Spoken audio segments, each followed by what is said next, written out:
And it is likely to continue as various activities continue to unfold at the expense of Philippine national interest.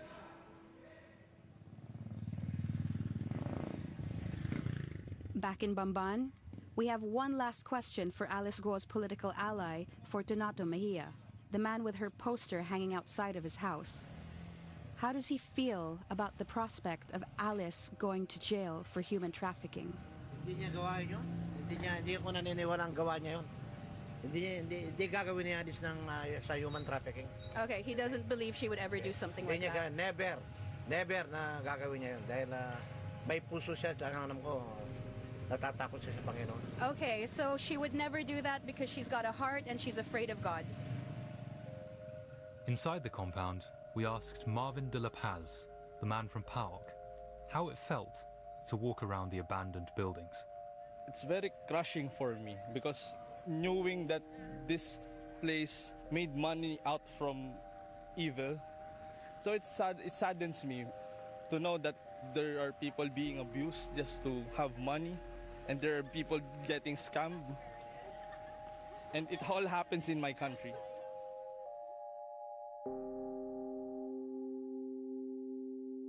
That's all from this edition of Assignment from the BBC World Service. It was presented by me, Jay Baruzzi. And me, Tony Han. The producer was Tim Mansell. That was Assignment from the BBC. I'm Saroja Coelho, and this is CBC Radio 1. Have a great day. Good morning, Manitoba, and hello there, Winnipeg. I'm Marcy Marcusa. Thanks for joining us on Information Radio this morning. We are live in downtown Winnipeg in our studios at CBC 89.3 FM, 990 AM on the app and on YouTube. Let's say good morning to the team. I actually can't see the team today. We, for a couple of weeks, are undergoing some changes in our studio, and so I'm up in Studio 21 on the second floor of 541 Portage Ave here, but back down in Studio 15 control room. Our team, I should say. Chloe Friesen's directing the show and covering traffic. Abby Adiemi is our senior technician and will cover the weather forecasts. And Kevin Ipatebo is here as well. We are streaming live on YouTube. I'm coming to you live from Studio 21. Heather Wells joins us now as well. Let's get right into the weather, Heather, because we're going to have some issues. Yes, you can hear the groans already. We've got snow. Just as it's all melted, we've got a heavy snowfall warning, which now includes Winnipeg. Yesterday, it was a special weather statement. It's been upgraded. So we're expecting in Winnipeg and the Red River Valley anywhere from 15 to 25 centimeters of snow beginning this afternoon, continuing through to tomorrow. Parts of western Manitoba, including the Dauphin area, could see 20 to 30 centimeters. All of that making for treacherous travel late today and tomorrow. So we'll be hearing more about that through the day. Sorry about that. And also, Winnipeg's new police chief says the service is in talks with the city and the province about searching Brady Road for the remains of Ashley Shinus. DNA confirms the 30-year-old from St. Teresa Point is the fourth victim, in fact, the first victim of a Winnipeg serial killer. We'll hear the latest on that story that dominated the news yesterday. Coming up in our first local news at 6:30. Thanks very much, Heather. You're welcome. All right, let's get into what else is coming up on the program. Today, we will hear much about a Buffalo woman who has been identified as Ashley Shinus of St. Teresa Point First Nation. Premier Wab Kinew honored her with a song yesterday. In case you missed that, we're going to take you to that moment of that very special press conference yesterday. Heartbreaking. Also, in the first hour of the program to other issues, we will continue talking about the federal election. The call came on Sunday, and it's kicked off the campaign. We're going to look at specifically today at how inflation is shaping up the campaign for a group of farmers. So that's coming up in the first hour. But right now, it's time for World Report. I love my country, love my city, and I love the Junos. The Canadian crooner and 5-time Grammy winner Michael Bublé is hosting the 2025 Junos in Vancouver. And he'll be here to tell you about getting his start in Vancouver, connecting with David Foster, hosting the Junos in his hometown, and what he really thinks about those Christmas memes. Q with Tom Power, this morning at 10:30 in Newfoundland, and on CBC Listen, or wherever you get your podcasts. This is World Report. Good morning, I'm John Northcott. We begin with U.S. President Donald Trump's latest move in the global trade war. A 25% tariff on all imported cars has Canada's political leaders rerouting many of their campaign itineraries. He's literally burning down his own country's jobs and economy and ours as well. And we got to stand up and fight back. NDP leader Jagmeet Singh redirecting his tour to Windsor so he can talk to affected auto workers. The Liberal leader Mark Carney shifting from campaign mode to Prime Minister mode. He's now back in Ottawa and will discuss the government's response later this morning with members of his U.S., Canada, and has more. The biggest rally of the Liberal campaign so far. Mark Carney in Kitchener before a packed ballroom of supporters just hours after U.S. President Donald Trump announced new tariffs on Canada's auto sector. We know we've got some issues with our American neighbors. No longer friends, I know. Carney was campaigning in southern Ontario yesterday, meeting auto workers and visiting auto parts makers, pledging to protect the industry against Trump's tariffs. And this is a direct attack, to be clear, a direct attack. Carney spoke to reporters traveling with his campaign not long after the U.S. president signed an executive order putting his latest trade measures in place. The Liberal leader was meeting with Lana Payne, head of Unifor, which represents thousands of auto workers. These are not Donald Trump's jobs to steal. They are not Donald Trump's jobs to take. They are Canadian jobs. But Trump has made it clear that's his goal, all while demanding Canada become America's 51st state. Carney was supposed to fly to Quebec City last night, but instead diverted to the nation's capital to meet with members of his cabinet. Carney has not spoken to the U.S. president since being sworn in as prime minister, but says, in light of Trump's latest move, now's the time. Tom Perry, CBC News, Ottawa. Donald Trump's executive order imposing the 25% tariff is generating lots of reaction in the U.S. as well. Let's go to Sarah Levitt in Washington for more. Sarah, how is Trump's announcement being received there? Well, it's clear this will shake up the automotive industry here in the U.S., and there's really mixed reviews on whether it's a good or bad thing. Nearly half of all cars sold in the U.S. last year were imported. The United Auto Workers Union has always been in favor of tariffs, releasing this as a statement. These tariffs are a major step in the right direction for auto workers and blue-collar communities across the country. After yesterday's announcement, stocks for the three went down immediately, and there are worries these tariffs aren't the right move. Here's Mary Lovely, a senior fellow at the Peterson Institute for International Economics. So it may fall in the first instance on the American manufacturer who buys the input, who may then pass it on to the consumer, or it is passed directly through the retail chain to the American consumer. The tariffs on vehicles, just Donald Trump's latest. Sarah, remind us, what else is coming next week? Well, Trump has been calling the April 2nd deadline Liberation Day. That's the day reciprocal tariffs and now these auto tariffs go into effect. Early this morning, around 2 a.m., Trump posted on his social media, if the European Union works with Canada in order to do economic harm to the USA, large-scale tariffs, far larger than currently planned, will be placed on them both. But it does appear the April 2nd tariffs will be narrower in scope and more targeted than previously announced. They're expected to be on countries with major trade imbalances with the U.S., and Trump has always included Canada on that list. CBC Sarah Levitt in Washington. Thanks, Sarah. Thank you. Japan is reacting negatively to the Trump administration's tariffs on imported vehicles. A government spokesperson says they are, quote, extremely regrettable, and that Japan strongly urges the U.S. government to exclude the country from the measures. Prime Minister Shigeru Ishiba says that Tokyo is putting, quote, all options on the table in its response to Washington. Shares in Japanese auto companies fell sharply in early trading today. Automobiles made up close to 30% of Japan's total exports to the United States last year. Stocks in South Korean automakers also declined. Conservative leader Pierre Poilievre says if he is elected, his government will create a special TFSA top-up. You would still get your normal $7,000 limit, which you can contribute and invest anywhere and however you like. What would change is that you could contribute an additional $5,000 a year as long as that $5,000 gets invested back into Canada.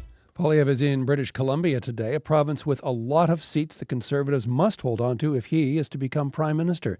JP Tasker has more. We're from Vancouver Island and we haven't had a doctor in 6 years. In battleground BC, healthcare, housing and the cost of living are top of mind for people in this province. The prices have increased a lot. Conservative leader Pierre Poilievre is trying to appeal to those frustrated voters. Do the Liberals deserve a fourth term in power, or is it time to put Canada first for a change? He's the first major party leader to visit BC in this federal election, and there's a reason why. The Conservative path to victory runs through this province and its 43 seats. But there may be trouble on the horizon, says pollster Sachi Kurl. We are here on the West Coast. We used to see those ridings tend to switch between the Conservatives and the NDP. But everything has been rewritten and reframed in the face of the Trump tariffs. Liberal leader Mark Carney has given his party a big boost in the wake of the U.S. threats. Kurl says her most recent data suggests the Liberals are now in the lead in BC. In all of the elections that I have watched and I have polled, I have never seen anything like this in such a short period of time. The NDP has had a strong showing here in recent federal elections. The CBC poll tracker suggests they risk being wiped out in BC this time. JP Tasker, CBC News, Vancouver. South Korea's wildfire crisis is getting worse. The fires have now doubled in size to more than 33,000 hectares. A helicopter dumps buckets of water over the flames, at least 26 deaths being blamed on the fires, 23,000 others forced from their homes. The flames have burned forests, homes, and ancient temples. This is South Korea's worst wildfire ever recorded. South Sudan's main opposition party says its leader, Riek Machar, is under arrest. It's a concerning development after the United Nations warned just on Monday the country is teetering on the edge of renewed civil war. A spokesperson for Machar says that government officials forcefully entered the opposition leader's home, issued an arrest warrant, and are now holding Machar and his wife in the building. The United States is calling on South Sudan's president, Salva Kiir, to release his rival and to show a commitment to peace. A report in the Lancet's HIV medical journal is warning of grave consequences over cuts to the U.S. International Humanitarian Agency. The Trump administration has shut down USAID. The study published in the journal last night says that move could result in millions of new HIV infections and deaths. Jennifer Yoon has the details.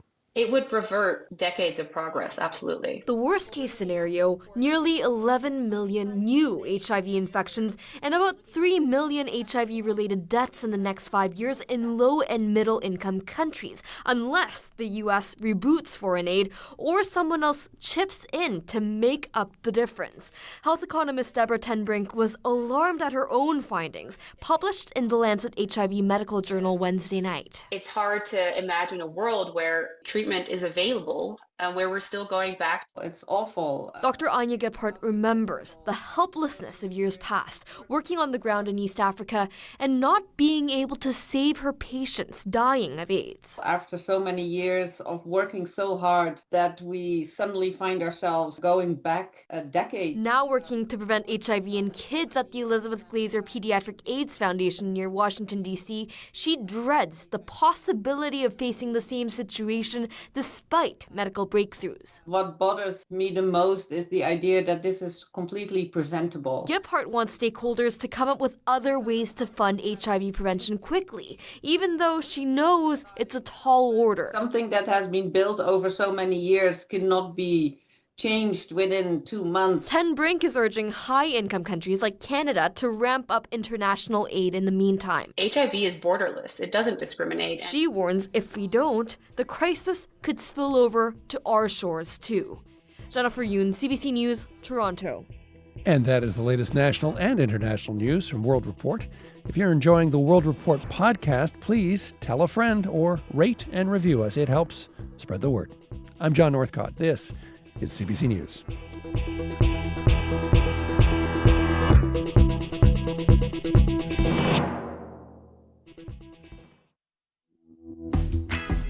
Good morning, Manitoba. I'm Marcy Marcusa, and this is Information Radio. We're live from Studio 21 in downtown Winnipeg on 89.3, 990 AM on the app and on YouTube. Thanks for joining us.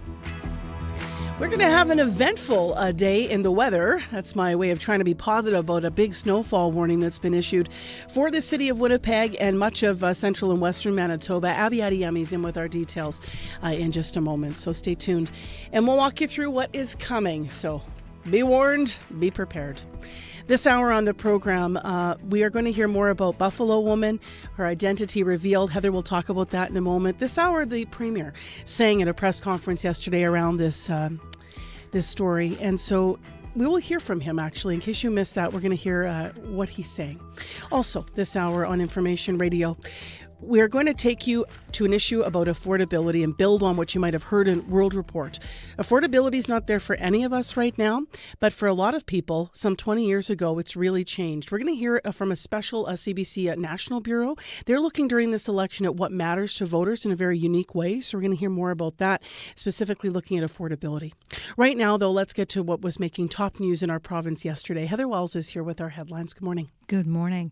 Yes, Albert Shinus says he never gave up searching for his daughter. Ashley Shinus has now been identified as a Winnipeg serial killer's first victim. For years, the victim's identity was unknown. Her father, Albert, led community searches in Winnipeg, sometimes for weeks at a time. CBC visited him at the family home in St. Teresa Point in October of 2023. We're going to hear what he had to say at the time and what he is still saying now, coming up in our next news. As well, First Nations leaders in northern Manitoba hope a Canadian company gets Health Canada approval to do clinical trials on a psychedelic drug. A drug advocates say is a promising treatment for addictions. We'll hear more coming up in our next local news at 6:30. Heather, you know when you move into a new house and you kind of are you don't have your wits about you because you don't really know where everything is or where it's going to work? That's how I feel this morning. Yeah, you're up on the second floor in a different studio right now. I am, yeah. I'm up here in Studio 21.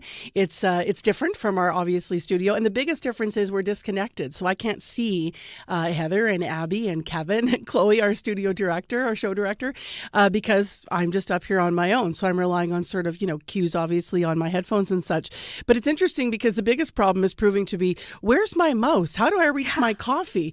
And then we've got the shot set up for YouTube. I suspect it's going to be eventful for the YouTube, those that watch the show on YouTube today, because Kevin and I are still figuring out, like, if I slide this way to update my temperatures, it's like I'm sliding in and out of the shot, I think. Oh, no.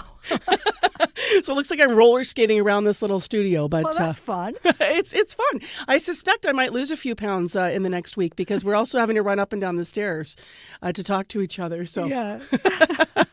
At any rate, people can hear us. We're on the air, and that's what's important because we have to talk about this weather system. Thank you, Heather. You're welcome. All right, so Abby Adiyami is back in Studio 15 downstairs. And Abby, where do you want to start? Are you going to start with the warnings or just today's forecast? Because there's lots to impart here. Let's kick off with this warning we have. Snowfall warning in effect for the Red River Valley region, which will be impacting Winnipeg and surrounding area. Also for the parts of Westman, the Parkland region, the Interlake region, we see there's a strong low pressure system bringing in heavy snowfall. We're talking about 15 to 25 centimeters. Some areas might even get up to 30 today. Starting this afternoon, it will continue into Friday night. Light snow begins. It's going to blow in from Brandon, then it comes to Winnipeg from the Steinbach, and heavier snow will be hitting on Friday morning, lasting throughout the day. So if you will be traveling during this period, conditions will worsen. Reduced visibility would come into play.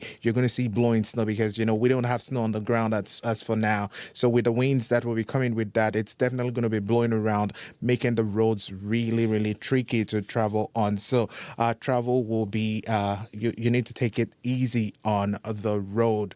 We're talking about 30 centimeters in some areas once the system passes through. Now, looking at conditions in Winnipeg at this time, it is clear outside. Temperatures around -7. Expect some clouds to roll in throughout the day. Then that snow will be starting this afternoon. We're looking at a high of -1 today with light winds coming from the northeast later this afternoon. Then tonight, the snow is going to peak up with, it's going to get heavy. We're expecting 5 to 10 centimeters in the city. But right Right now in Winnipeg, it is -7. We're looking at a high of -1 today. All right, thanks, Abby. Let's get into what's happening right now on the morning drive, in the morning commute. Obviously, the snow hasn't really started yet. So what's it looking like out there, Chloe Friesen? Hello. Okay, first I have to mention going from Abby to me is going to be so much fun because we swing the microphone. We share a microphone now, and we swing it back and forth, kind of like tetherball, but Nice. with a microphone. So don't bat it back at him. I know. Just that's hang the on thing. to it and do the traffic, and we'll be okay. Traffic so far, no major issues out there, but something to watch out for tomorrow. There's a one-day closure coming to the Louise Bridge. So it will be closed in both directions for a portion of tomorrow. That's Friday, March 28th. It'll be in place from 9 a.m. to 3:30 to accommodate some bridge repairs. Pedestrian access is maintained on the west sidewalk, and the bridge will remain open for the morning and afternoon rush periods. But if you are using or trying to use the Louise Bridge tomorrow between 9 a.m. and 3:30, you will not be able to. So use the Provencher Bridge or the Disraeli Bridge to cross the river during this closure period. If there is anything else getting in your way today, let me know what you're seeing. 204-788-3093.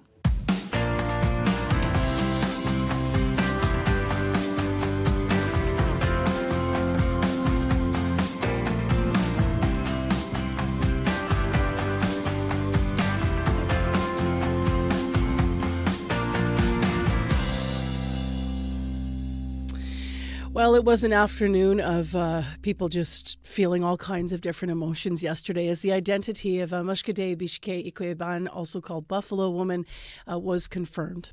Her name was, as Heather mentioned, Ashley Shingus. She was identified as the fourth victim of Winnipeg serial killer Jeremy Skibitsky, who targeted Indigenous women throughout 2002 and beyond. At a news conference yesterday, Premier Wab Kinew promised a search of the Brady Road landfill for Shingus's remains so that her family could bring her home. Now, at the request of the Shingus family, he also sang a traditional song in her honor, and we thought we would hear that this morning to sort of set the tone and begin the show. And then I'll talk more about other coverage that we have coming out of this development. But first, here's the Premier, Wab Kinew. Song is from South Dakota, belongs to Quanah. Yeah, yeah, yeah, yeah, yeah, yeah, ha. Hey, yeah, yeah, yeah, yeah, we ha, ha, yeah, oh, hey, yeah, yeah, yeah, yeah, yeah, yeah, ha. Ashley, way, yada, yeah. Ashley, way higher, oh, hey, hey, doy. Way, yeah, way, yeah, yeah. Way, yeah, hey, oh, ha, yeah, oh, hey, yeah, yeah, yeah, yeah.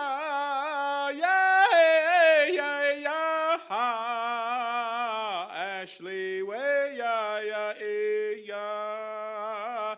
Ashley, way, higher, oh, hey, hey, hey. So that was a moment yesterday. It was a press conference full of many, many moments as we came together as Manitobans to lean in and listen to Premier Wab Kinew singing that traditional Indigenous song that originated out of South Dakota, of course. He was singing for Ashley Shingus. We also, of course, heard from police at that press conference. We heard from family. We heard from the chief of St. Teresa Point, who I had opportunity to meet when our CBC team was up at St. Teresa for Communities in Focus. Speaking of which, some of our colleagues, when we were up there, also had opportunity to speak with Ashley's father, actually, and one of those people was Erin Broman, CBC reporter. She is going to be joining us a little bit later this morning as we continue to understand what might come next in the search for Ashley Shingus, and also remembering her now that she's been officially identified. So that's coming up in the second hour here on Information Radio. Every corner of Canada deserves a voice. Local news connects us from coast to coast to coast. CBC is expanding local news locations all over the country, and we're looking for storytellers. Help us tell your story and make a difference in your community. Visit cbc.ca/workwithus to apply today. Time right now is 6:20 on your Thursday morning. We do have this snowfall warning in effect, so beware of that. It's going to really start throughout this afternoon and tonight, and this will change heavily, bring heavy snow, and it could rapidly accumulate, and so conditions will change quickly once it really gets started. This morning, calm before the storm, -7 in Winnipeg currently. In Brandon, it's -5. Up in Thompson, very cold. It's -29 today. Well, let's talk about being connected. Canada is now in the midst of a federal election campaign. Campaign strategists are making plans. They're writing speeches. They're trying to shape their message, and they know what they want the campaign to be about. But what do you want it to be about? As part of CBC's national coverage, we are spending time asking Canadians about their priorities. Now, one of the reporters leading the project is Elise Stoll. She's based in Calgary, but she was recently at an agricultural expo in Lethbridge. So let's find out what they cared about there. And Elise is here to walk us through all of that. Good morning. Good morning. So I guess getting out of the office and on the road is a kind of a campaign of your own, so to speak, I guess, Elise. Yeah, you could say that, because basically an election, right? It's a time to get out, a time to take a minute, reflect, hopefully hear each other out, and maybe debate some lawn signs, read up on politicians, then cast your vote and move forward. So let's talk about who you spoke with. You started in Lethbridge, as we mentioned. Who specifically did you meet? Yeah, I spent the whole day at the Lethbridge Agricultural Expo and spoke with about 40 people just there. Now, that is a great place to meet farmers and farm businesses from across southern Alberta in what's really a key agricultural area for us. So you drive south from Calgary, you're in rolling hills, cattle ranges, fields of wheat and potatoes. In the summer, vibrant patches of green from the lifeblood of the area, the irrigation canals. But just like anywhere, everything is more expensive. So one of the first people I spoke with was Sam Van Newton. He's a 21-year-old farmhand, lives in the small town of Vauxhall, just outside Lethbridge, and runs a cedar for a nearby farm. Just the affordability is not there for any of us right now. It's really hard, like working a lot of hours. We're trying to make good money, and it's grocery prices are through the roof, gas prices. We're even looking at even our vehicle prices. To buy a new vehicle, you're looking at almost $100,000 for a half-decent pickup truck or SUV, even for a family. House prices are absolutely just gone, and it's really tough, and it's hard to keep a positive spirit too. And I look at talking to my parents, even the money that I'm making now would have done them really well 15, 20 years ago. But now it's nothing. So when I asked him what he wants the candidates to be talking about, he said he wants politicians to stop focusing so much on topics like LGBTQ rights. Just let everyone live and let live, he says. And politically, focus on inflation and the threat of tariffs. What parties did most of the people that you talked to lean toward? Well, this area has voted centre-right since the 1930s. The city of Lethbridge itself has gone NDP provincially, but the rural areas here are strongly conservative, and I definitely heard that passion throughout the market floor. A few people had concerns, like stricter bail conditions for repeat offenders, but the vast majority talked about wanting to decrease taxes, rein in spending. They see this as getting the fiscal house in order, which is in turn an act of care for future generations. Here's another farmer from near Coaldale, Tony Boss. I think our government went way overboard during COVID. Like, they had money flowing out of all sides of their pockets to anybody, everybody. I know they had to do something, but they went way overboard. And with spending all that extra free money, you dilute the pot. You dilute the value of your dollar, and you get inflation. It's very basic economics 101. And this was totally created by the government. Our high inflation is so that I feel we have to go back to basics and just pay for what we can afford. Focus on infrastructure. That's what our country needs, good infrastructure, so we can move our stuff to the markets. And for the rest, we'll take care of our own business. So that good infrastructure, that came up a lot. What other issues did also come up? What else were people concerned about? Well, there's a lot of talk about resource development, investing in agriculture, obviously, but other natural resources too. Georgina Kneedle is a former banker who works with farm families on their succession planning, and here's how she described it. I really would like to see candidates speak about our resource development and how we could leverage that to help drive our productivity. Because I don't think borrowing our way or taxing our way is going to get us out of the predicament we're in. So if we could talk about how to develop them, and if we want to hold those entrepreneurs and those companies to the highest environmental and social standards, so be it. So she looks at places like the Netherlands, a tiny country that exports the second most egg products in the world. And she says if they can up their game, why can't Canada?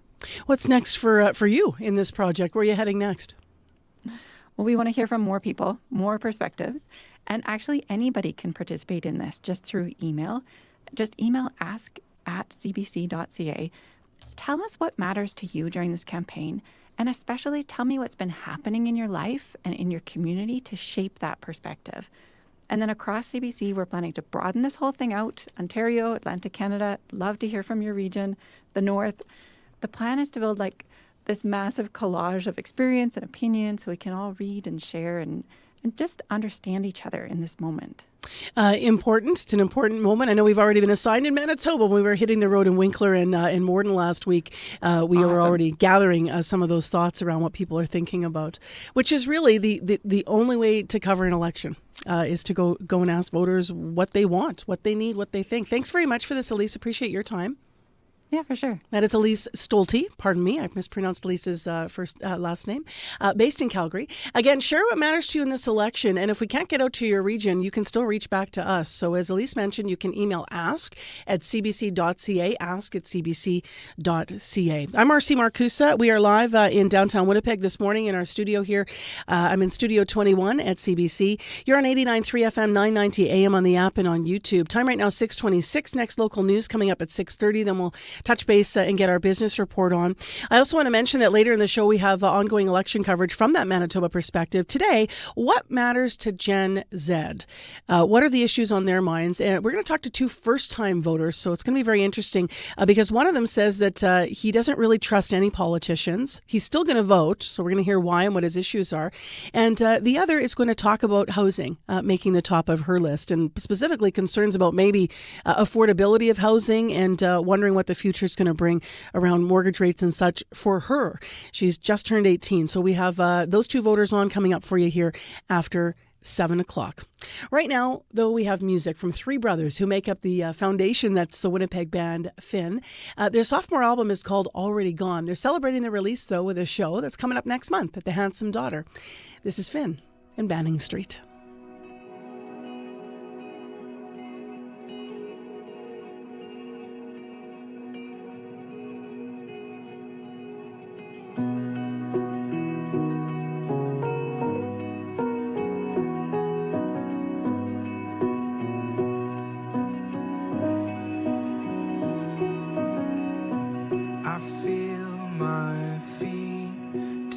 Back to Banning Street, the big white house where souls would meet. Those 18 years, woolly carpets soaked in tears from all those nights of being near. Then we grew up, saw the past go up for sale, each board and nail by the sea and rail. Each house it glows, frozen in the ember flows of time itself, for all we know.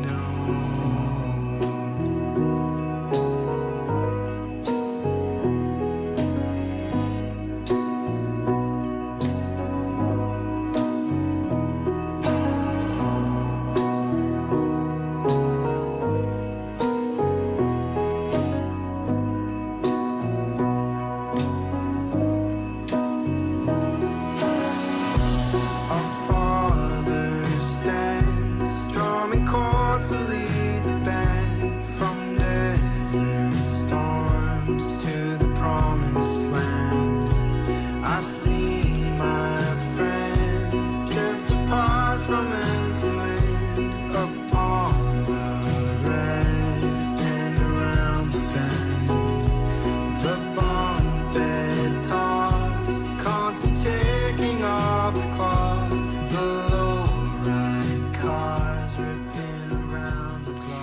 Finn and Banning Street, named after the street in the West End here in Winnipeg where the three brothers lived as young boys. So you can look forward to the Handsome Daughter and their official release of new music coming up next month in Winnipeg. CBC News is coming up next right here on 89.3 FM. This is CBC News. Good morning. I'm Heather Wells in Winnipeg. At 6:30, it's -7. Gone is that warm day yesterday. We're expecting a high today of -1 with snow beginning this afternoon. And you heard that right. From spring back into winter, Winnipeg and the Red River Valley are now part of a snowfall warning, including western Manitoba. 15 to 25 centimeters expected starting this afternoon, continuing through tomorrow. The Alberta Clipper is also expected to impact travel and visibility starting tonight through tomorrow. Overall, in the Dauphin area, there could be between 20 and 30 centimeters of fresh snow on the ground. Albert Shinus never gave up hope his daughter might be Buffalo Woman. Ashley Shinus stopped contacting her family in early 2022. The 30-year-old was confirmed yesterday to be the first of Jeremy Skibitsky's 4 victims. For years, Albert traveled from the family home in St. Teresa Point First Nation to search for Ashley in Winnipeg. CBC visited him in his family home in October 2023. Wab Kinew had just become premier, and Albert had faith there would be a landfill search. Life is precious. I'd like to have my daughter back home and buried in a proper place, not in a landfill. Ashley had 3 children. Her 14-year-old daughter, Dana, who struggled with her mom's disappearance, died a year later. The Shinus family will be speaking at a news conference later today. Winnipeg's new police chief says the service is in talks with the city and province about searching Brady Road for the remains of Ashley Shinus. Jean Bowers says the police service has had almost 3 years to reflect on its decision not to search the landfills. That was the initial decision. He was asked how Winnipeg police will treat similar cases in the future. Definitely our intention is always we need to try to search to find someone's loved one in the landfill. I don't know every hypothetical, but definitely if we can do it and we have capacity and support, such as now we have community support. So I think, we can overcome a lot together. No word on when the search for Shinus will start. Police believe her remains are in the same area of the landfill where they found Rebecca Contois. Advocates in Manitoba are pushing for a public inquiry into the initial refusal to search Prairie Green landfill. The families of Morgan Harris and Mercedes Myron fought for the search after Winnipeg police and Manitoba's former government refused to do it. Tanya Dawn McDougall led a silent protest in support of a search. She says mistakes were made, and the only way to move forward is by learning from them. Hopefully it will change policy. Hopefully it'll change the way people are trained. Hopefully it'll change the way that people carry out their responsibilities, their duties. It's that legacy that needs to be left for future generations. The Assembly of First Nations is also supporting the call for an inquiry. Other advocates say change will only come if it is done through the judicial system. Back to Prime Minister Mark Carney meets with members of his cabinet this morning after U.S. President Donald Trump announced he is slapping new tariffs on all imported cars and light trucks. What we're going to be doing is a 25% tariff on all cars that are not made in the United States. If they're made in the United States, there's absolutely no tariff. The new U.S. auto tariffs are supposed to begin April 3rd. Carney vows to respond with countermeasures from Canada. President Trump announced 25% tariffs against our auto industry. And this is a direct attack, to be clear, a direct attack. We will defend our workers. We'll defend our companies. We'll defend our country. You can hear the latest on this story, as well as other national and international news coming up on World Report at 7. Health Canada says about 50,000 Canadians have died of opioid addiction since 2016. Now, a Winnipeg businessman believes he may have the solution, and he wants to prove it. CBC's Karen Pauls explains. I was gone into like a different dimensions. Last November, Rocky Dillon traveled to Cancun, Mexico to get a psychedelic treatment for his addictions to Percocet. pot, cocaine, and alcohol that he can't legally get in Canada. It took me to, here, this is your trauma, face it. Ibogaine comes from the bark of the iboga tree native to Central Africa. It is connected with serious health risks, cardiac arrhythmias, even death. But there's a growing interest in its use for addiction treatment. Advocates say it resets the brain to its pre-addictive state. What we hope to do is set a protocol, a safety protocol. Winnipeg businessman Ken Cranwell owns 2 addictions treatment centers. He's also on the board of a Canadian company that's working to get Health Canada approval for clinical trials. Nobody more than us wants to prove that it's safe and efficient. Rocky Dillon says he's had no detox or withdrawal symptoms, no cravings, and he hasn't used drugs or alcohol since last November. I believe. Karen Pauls, CBC News, Winnipeg. And you can hear more on this story later this morning on The Current. You can find more news updated throughout the day at cbc.ca/Manitoba. Heather Wells. You're welcome. Abby Adiyami, I was just looking, and it seems that in Winnipeg we're going to have a high below zero today. We don't get back above zero if the forecast holds here until next Tuesday, and in between now and then we've got a whole lot of snow expected. So walk us through the regional forecast next. Yeah, looking at the regions, Winnipeg and the Red River Valley region, we're seeing clear conditions at this time. In Winnipeg, -7. This cloudy conditions we've been talking about since we started the show will roll in. Then we'll see some snow start this afternoon. We're aiming for a high of 1 today. And later in the afternoon, we should be seeing this transition of more snow as we get into the overnight period. 5 to 10 centimeters expected in Winnipeg. Similar conditions we're seeing in the Pembina Valley region. Temperatures around -5 at this time. Clouds will roll in. Snow will start later in the day. Highs would be around 2 degrees for that part of the province. Brandon, -6 at this time. Mostly cloudy. We're seeing -7 in some areas. Expect cloudy conditions. Snow will be starting this afternoon. High around -3. The winds will make it feel like a -13. Snow continues into the overnight period. For Brandon, you should be seeing 5 to 10 centimeters of snow. In the Parkland region, Dauphin sitting at -9 at this time. Clear conditions we have. Snow expected to begin also sometime this morning. We're looking at a possibility of about 10 centimeters once the system goes through. We're looking at a high of -6 for folks in Dauphin. Good morning to Gimli. Gimli is sitting at -9, partly cloudy skies. We get snow beginning this afternoon. With the winds, it's going to get breezy at some point. We are looking at a high of -1. Then we take a trip into Flin Flon, the parts surrounding the regions. We're seeing temperatures around -20 for that region. Snow is unlikely today, however. We should be seeing some breezy conditions, highs around -4. For Thompson, sunny conditions throughout the day. We then see a transition of a mix of sun and clouds. Temperatures around -28 at this time, warming up to -9 later. Then we take a trip further north into Churchill, -28. Sunny conditions also expected today. Highs will be around -19, though the wind chill for folks in Churchill is still going to be in the range of -30s. It feels like -36 this morning. So from Winnipeg up north, the southern part of the province is going to be seeing snow into the weekend, while the north will be enjoying some sunshine. All right. Thanks very much, Abby. Thank you. Let's find out whether or not the snow is already causing any problems out there. I suspect that we've got a quiet start across Manitoba when it comes to the commute, but Chloe Friesen is the one that's officially been checking the maps. Hello. Hello. So far, so good on that commute. But of course, that could change as the weather changes. So keep us updated. Let us know what you're seeing out there. No matter where you are in the province, we love to hear from you. And of course, no matter how you get around, if you're an active commuter, you can totally call the commuter line as well.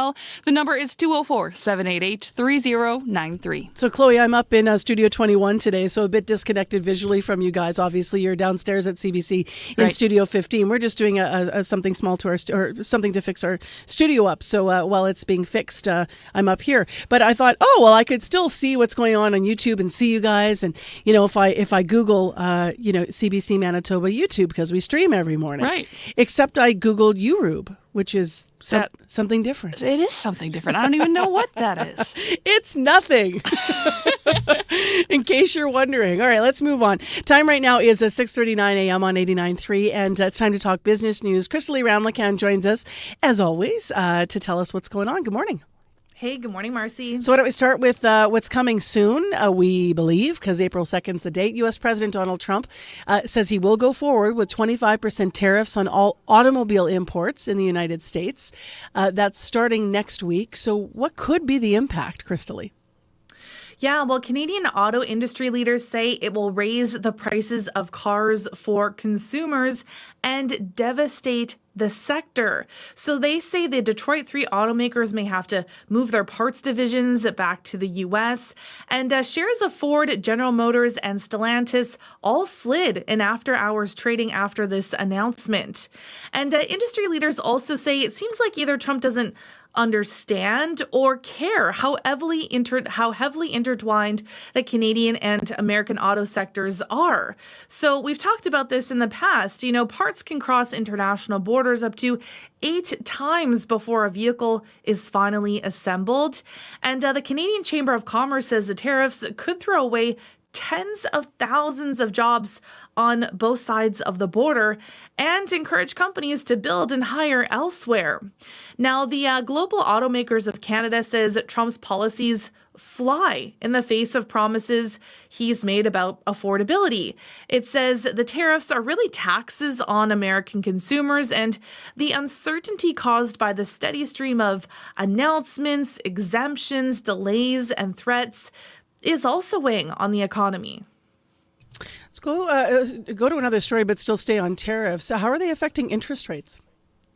So the Bank of Canada says it would have likely held interest rates steady earlier this month if not for tariff uncertainty. So that's according to the central bank's summary of deliberations released yesterday, which offers a look at how the bank arrived at its March 12th decision to cut the policy rate by 1/4 point to 2.75%. So the high-level discussions paint a picture of the governing council attempting to set monetary policy during a complex and fluid situation. So the rate decision came a little over a week after the Trump administration levied its first round of blanketed tariffs on Canadian goods entering the country. And the same day that Canada's largest trading partner launched a new wave of tariffs targeting steel and aluminum imports. Now, as we know, some of those trade restrictions have been either scaled back or adjusted multiple times already, with additional deadlines for new tariffs looming in the days to come.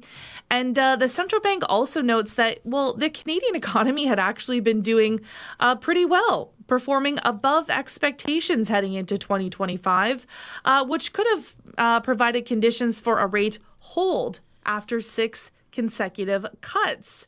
But the council noted that the tariffs and tariff threats have already sharply weakened business and consumer confidence, and price hikes are also expected to follow from the trade dispute, though how quickly those costs will be passed along remains an open question.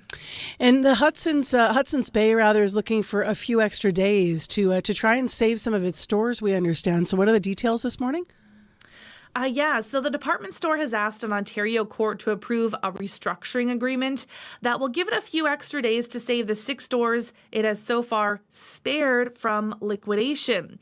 So a new version of the agreement will force the retailer to start liquidating those stores on April 8th, though, if it hasn't found a likely transaction to give it a way forward by April 7th, which is just 3 days after the deadline it had originally asked for.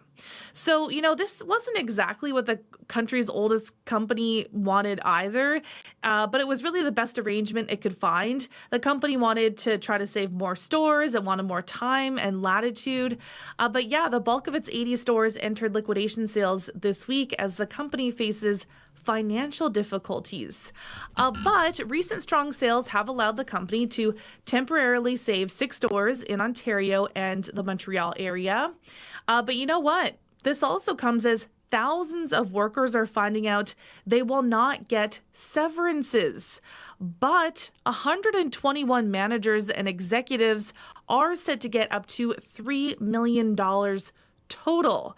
But Marcy, Hudson's Bay says laid off workers can apply for some federal government assistance to try to help them. I'm glad you brought that up because some listeners actually wrote to me yesterday asking about what would happen with the workers, and what that would look like. We're going to hear more about the Bay, by the way, in a moment. First, though, let's talk about the markets today. What are they looking like? So in Europe, stocks are sharply lower. Germany is down, the UK is down, France is down. In Asia, markets are mixed. Japan is down, Shanghai and Hong Kong are both up. Oil is down 26 cents to 69.39 US per barrel. Gold is up 29.40 to $3,049.90 US per ounce. So gold is doing quite well recently. And the dollar is down 1/10 of a cent, but still at that 70-cent mark US. All right. Thanks very much, Crystalie. We'll talk to you tomorrow. Okay, thanks, Marcy. That's Crystalie Ramlakan with Business News on CBC. Well, as I mentioned, we would continue talking about the Bay here at 6:45 a.m. I'm Marcy Marcusa. We are live in Winnipeg.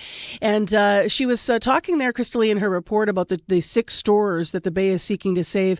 They are not here in Manitoba. So we have 2 Hudson Bay locations at St. Vital and Polo Park. And they will both close. And I don't know about you, but are you planning to go? I checked it out actually this week to see, and there were people in the Bay. I was at the Polo Park location yesterday. It looks very different already. It looks like a liquidation center with all the signs up. Things are grouped differently, and obviously there's much less stock on the shelves. A lot of Canadians are trying to make one last purchase before the Bay does finally shut its doors, and Hudson Bay officially kicked off their liquidation sales on Monday after they filed for credit protection earlier in the month. So the liquidation sales are going to wrap up on June 15th, and then the company will vacate their locations by June 30th. So that's still the timeline, unless, as Crystalie mentioned, they are granted a little bit more time for the 6 stores they're trying to keep open in Ontario and Quebec. Well, CBC's John Dolusog headed out to a couple of locations of the Bay in other provinces to ask shoppers there about how they feel about the Bay closing. It's pretty sad. It's a storied franchise, but it's not what it used to be. When it got sold, it's like, I don't know, you'd like to see something Canadian survive, especially with the tariffs and everything right now. And now is the time that the Bay could probably shine if it was a Canadian-owned company. But it's, I don't know. It's a sad day. My mom used to work at the Bay way back in the 70s and 80s, so it was like I was always connected with the Bay and would come in and hang out and wait for my mom and eat in the restaurant upstairs at Fairview. So, I mean, at the end of the day, it is what it is. I mean, retail's challenging as is. It's kind of sad to see an iconic store going. Hopefully they can live on. I mean, we've got a lot of the HBC stripe stuff around the house, so it's very sad. Very, very sad. It's a retail institution and it's a big loss. It's kind of sad given like the history and like how long, the company has been around and like since the colonial era and like trading pelts and stuff. So it's sort of like the end of an era of the longest running Canadian corporation. I feel like it was coming. The department stores are sort of just fading away. A lot of people are doing online shopping, so I'm not surprised. We are in shock that came to this, that the icon of Canada is closing. Do you have any special memories of the Bay? Oh yeah, well, I saw Darth Vader at the Bay when in the 70s, when right after Star Wars came out. David Prowse was at the Fairview and at the Bay. My mom worked there for forever, so I used to eat at the Acadian Court, and I'd hang out and wait for my mom to finish work, and I'd buy all my toys and get my clothes there. So there's a connection to it. Mm-hmm. Yeah. I wouldn't say any special memories, like lots of time, I guess, like in my teenage years and stuff, like when people spent more time in malls. But yeah, it's sad it's closing given like the long tenure, but yeah, life goes on, and I'm sure something else will hopefully fill the void in an interesting, maybe in a more interesting and relevant way. All Christmas shopping was always done. We used to look forward to coming shopping and get all our gifts for friends and family, and most of it was done at the Bay. Actually, I prefer physical stores over online shopping because I like to touch and feel and try things on. So I'm kind of sad that the Bay is closing. But that being said, I didn't shop too much at the Bay because I found it quite expensive. And in the last couple of years, the stores have been unkept, almost messy-like. It didn't feel like it was very well organized to me. Yeah, it's it's kind of sad, but again, it is what it is. Retail and consumers' habits are just changing, so they've got to deal with it. So I don't want to see any retail space empty in our malls and things, but hopefully something good will come of it at the end of the day. Sees John Delasong talking to shoppers about downsizing of Hudson's Bay. And so in Winnipeg, of course, 2 stores will close in St. Vital and in Polo Park. And I know that when this was first developing, you right away started sharing memories with us and sharing thoughts on the Bay. But we would like you officially, now that we're getting close to, call us and let us know. 204-788-3205. Will you head to the Bay? Are you keeping any mementos from the Bay? Does this matter to you? Do you not connect with the department store? Do you shop in a new way? And maybe you have for many years. So we'd love to hear your thoughts on the Bay's closing in Manitoba, specifically in Winnipeg. 788-3205. Right now, the time is 10 to 7 on 89.3 FM, 990 AM on the app and YouTube. I'm Marcy Marcusa with our team here at Information Radio, your morning show. And in Winnipeg, you're waking up to -7. And for the day, increasing cloud. This snow is going to begin for us this afternoon, our high -1. And we do have that snowfall warning in effect. Brandon -5, Thompson -29. And we'll talk a bit more about the amounts that are coming at the top of the clock. Right now, though, let's return to talking about the housing crisis in this country. Many Canadians want ideas about how to create affordable housing in Canada. It is a key issue in the federal election campaign. We thought we'd walk through what the main political parties are pitching so far and whether or not it's enough. Frank Clayton is Senior Research Fellow with the Centre for Urban Research and Land Development at Toronto Metropolitan University, and he's here to do the heavy lifting and walk us through. Hi there, Frank. Hello there. Good morning. So why don't we start simply with, we'll walk through. So what are the federal Liberals saying about housing so far? Well, what they're saying is that they want to increase the exemption for GST for first-time buyers up to $1 million from about $350,000, $450,000 now. They're continuing their current programs, which are trying to increase the supply of housing, particularly rental housing, and providing incentives to municipalities to zone higher densities in built-up areas like single-detached neighborhoods, allow 3 or 4 units on a lot rather than one lot. So they got a 3-prong thrust going.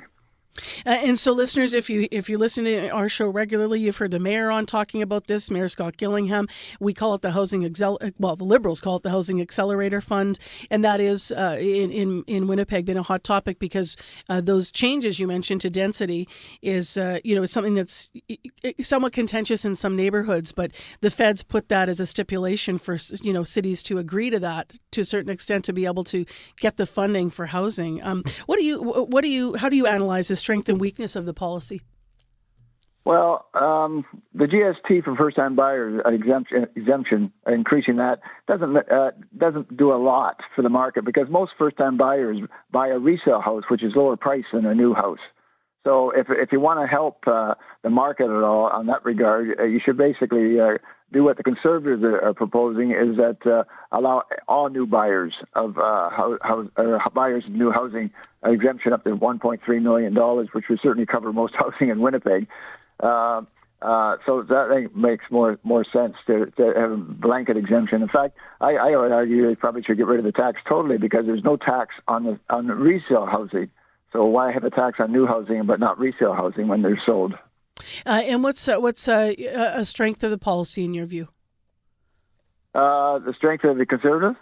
No, just still on the Liberals. Then we'll move to the Conservatives. Oh, the strength is increase. The biggest thing government should be doing is doing everything possible to increase the supply of housing, and that just doesn't mean spending money.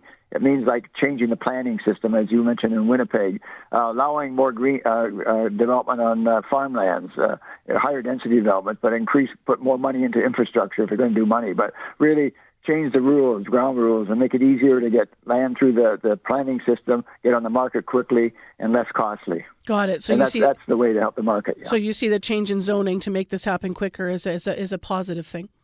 That's very positive. Yeah, exactly, yes. So the Conservative Party, you already nodded to what they're doing, but can you elaborate a little bit on how they'll help Canadians with housing? Well, they also want to remove the GST on housing by up to $1.3 million, and for all buyers. they seem to focus on the supply of labor as the main constraint on increasing the housing supply. Now, labor is a concern, but through immigration and so on, we can increase that, and through more training, which is already happening. But they don't seem to focus at all on the need for getting more land, what I call shovel-ready land that can be developed very, very quickly for new housing, or in either existing areas or on the fringe, on the farmland on the fringe. So they seem to miss that. But and then they want to scrap a lot of the Liberals' housing schemes, which without replacing them. So they're not proposing anything for like affordable housing for lower income families. There's two affordability problems. One is the middle income affordability problem, which everybody's concerned about right now. But there's always a problem for lower income people for affordability, and that's why we've had programs over the decades for them.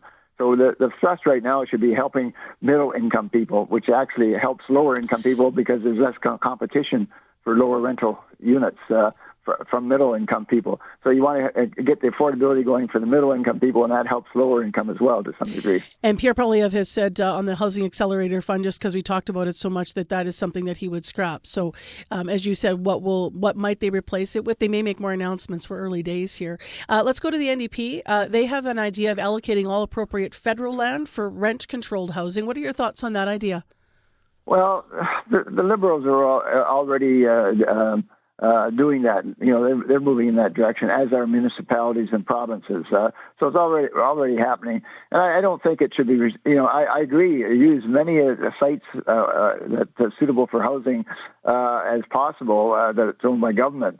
But I wouldn't restrict it. I think it's misleading or not the correct way to go is to say it's all affordable housing, because some of those sites may be very valuable sites and could be built for more expensive housing, and then the funds the province or the federal government gets could then be used to help fund affordable housing for lower income people. So and there's not enough land. There's really not enough land there to make much of an impact. I mean, everything helps. Every little bit helps, but I don't think that's the way to go as a way to solve the housing problem. We're tight on time here, Frank, but I do want to ask you really briefly, what might be the way to go? Because I understand you have a thought about, making suites in existing houses, to have more people living there or even renting there. That could be an approach that could help. Yes, well, that helps densification as well of existing areas. But my suggestion is to provide subsidies to homeowners in single detached houses or single semi and townhouses to put a secondary or third unit in their home, and that will increase the supply of rental housing in a big way, and it'll be more affordable rental housing than new rental housing. So if you really want to get more affordable rental housing, subsidize secondary suites in existing houses is the way to go. All right, Frank, thank you very much for walking us through this. Oh, you're very welcome. Frank Clayton, Senior Research Fellow with the Centre for Urban Research and Land Development at Toronto Metropolitan University. And every Tuesday now we have our partisan panel on. So next Tuesday we'll have to see what they say about these housing promises. Right now let's go to Heather Welsh. She's here with headlines. Good morning. Well, Albert Shingus never gave up searching for his daughter. Ashley Shingus has now been identified as a Winnipeg serial killer's first victim. For years, the victim's identity was unknown. Her father led community searches in Winnipeg, sometimes for weeks at a time. CBC visited him at the family home in St. Teresa Point in 2023. We're going to hear some of what he had to say at that time. The family also is holding a news conference in Winnipeg later this morning. Winnipeg's new police chief, meanwhile, says the service is in talks with the city and province about searching Brady Road landfill for the remains of Ashley Shingus. I'll be back with more Manitoba news at 7:30. All right, thank you, Heather. You're welcome. In the hour ahead, what are some of the issues that Gen Zers are focusing on in the next election? We'll talk to two of them from that generation. One who says he doesn't trust any politician much. The other who says housing is top of her list. They're both first-time voters as well. Plus, a team of high school students from Morden is beginning to see the fruits and flowers of their labor after starting a gardening business. More on the opportunities for young entrepreneurs in Manitoba coming up. And Heather mentioned the CBC team, which I was part of, that visited St. Teresa Point in October 2023. Well, Erin Broman, CBC reporter, visited with Ashley Shingus's father, and she's going to be in with a special report in the next hour. Right now, I'll mention it's -7 in Winnipeg. Snowfall warning, real snowfall warning, upwards of 10 to 30 centimeters across the entire province. And so that will develop later today. Winnipeg's high is -1, and so far the drive is going fine. Coming up next on CBC, it's World Report.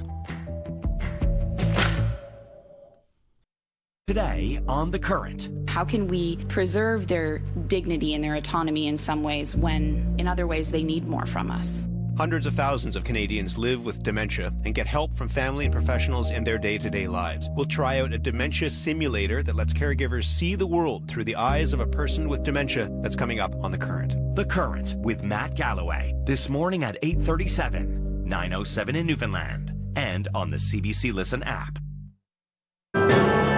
This is World Report. Good morning, I'm John Northcott. Governments around the world trying to figure out how to respond to new U.S. auto tariffs that could come as early as next week, 25% on all imported cars and light trucks. But Canada's political leaders are on the campaign trail, and with voters in mind, they're all taking different approaches as they respond to this new economic crisis. Janice McGregor is here from our Parliamentary Bureau to break it down. Janice, let's start with Liberal leader Mark Carney, now shifting into Prime Minister mode. Yeah, we are going to see him put his Prime Minister hat back on for at least the first half of this day, reconvening the ministers who work on Canada-US files, disrupting their campaign plans too, although several of them hold relatively safe seats. When news broke, Carney met reporters with the firm tone and resolve that he's been telling voters make him the best man to be making decisions at this moment. We have anticipated this possibility. We have put in place the mechanisms so that if it is appropriate for retaliatory tariffs, and there's many considerations, we will take the steps that are in the interests of Canadian workers. The Liberals are making this trade war the central focus of their campaign. So, in that light, Donald Trump's move yesterday is maybe a feature, not a bug, as the cabinet now puts into practice precisely the current and future actions that they're trying to persuade Canadians to keep choosing Liberals to take. Janice, what about the other parties not serving as government right now? What choices do they have to make? Well, Pierre Poilievre wanted this campaign to be a fight based on different issues, but faced with this new aggression from Washington, division isn't in Canada's interest. He was already trying to shake off statements from Alberta's premier that he's in sync with Trump. So the Conservative leader has to walk a very fine line here, show solidarity on this trade war while still explaining what his party would do differently. Repealing the anti-pipeline law, rapidly building LNG liquefaction plants, mines, factories, expanding and making our ports functional so that we can move our goods to other places around the world. The Conservative campaign did not pivot their plans to campaign in tight swing seats on the West Coast today, but the NDP campaign did, upending plans to join now one of their incumbent MPs to meet with auto workers in Windsor, Ontario today. Windsor is where Jagmeet Singh grew up, but it's also a place that the Carney campaign had gotten to first. Janice McGregor in Ottawa, thank you. You're welcome.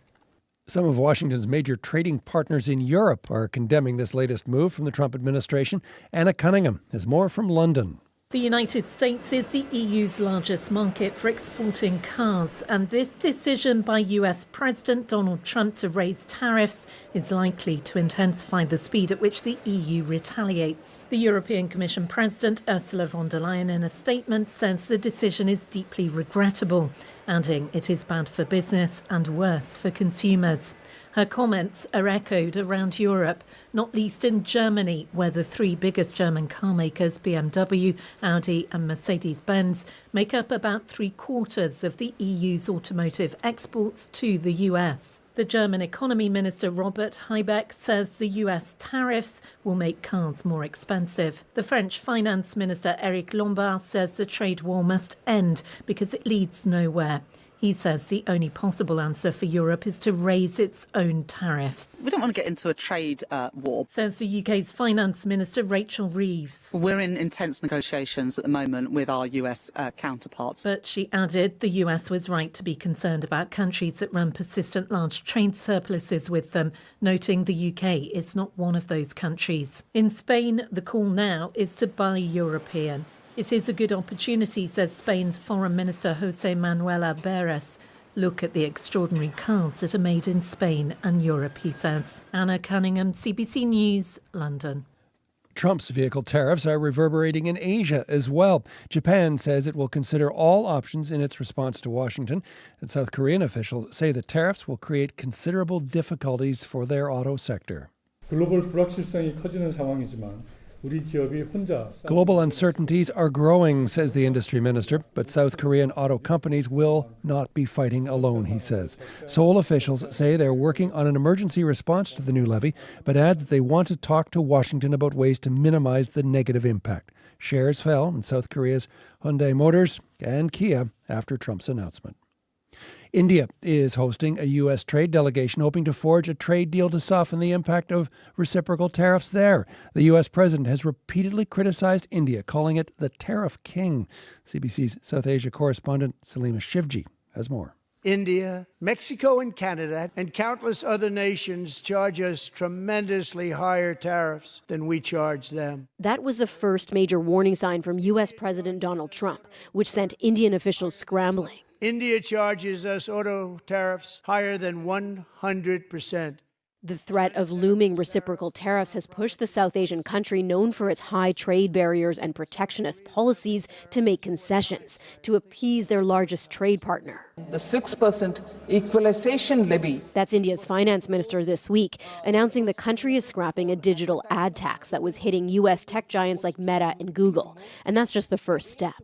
Reports are that New Delhi is open to cutting tariffs on more than half of all goods it imports from the U.S., worth a total of $23 billion, as part of a trade deal the two countries are negotiating. A U.S. delegation is in Delhi for those talks until Saturday, and India is desperate for a sign that the Trump administration might not take such a hard line on reciprocal tariffs with its South Asian ally, even though Trump has said he won't spare India. Randhir Jaiswal speaks for India's Foreign Affairs Ministry. Both sides are in conversation and hopefully will come to some sort of understanding. While it's not clear exactly how Washington plans to impose reciprocal tariffs, several key Indian industries are at risk, like gold and diamond jewelry and clothing production. Salima Shivji, CBC News, Delhi. Search and rescue crews are digging through a bog in Lithuania trying to find 4 U.S. soldiers. They've been missing for 2 days. Kara McDonald is the U.S. ambassador to Lithuania. We will not rest until our troops are found. You can see that it is technically a very difficult recovery situation. The U.S. soldiers were last seen in an armored vehicle taking part in a training exercise near the border with Belarus. Now, that vehicle has been discovered more than 5 meters down in a peat bog. South Korea's wildfire crisis is getting worse. The fires now doubled in size to more than 33,000 hectares. A helicopter dumps buckets of water over the flames. At least 26 deaths are being blamed on the fires. 23,000 others have been forced from their homes. This is South Korea's worst wildfire ever recorded. British Prime Minister Keir Starmer says Russia's president is not serious about peace in Ukraine.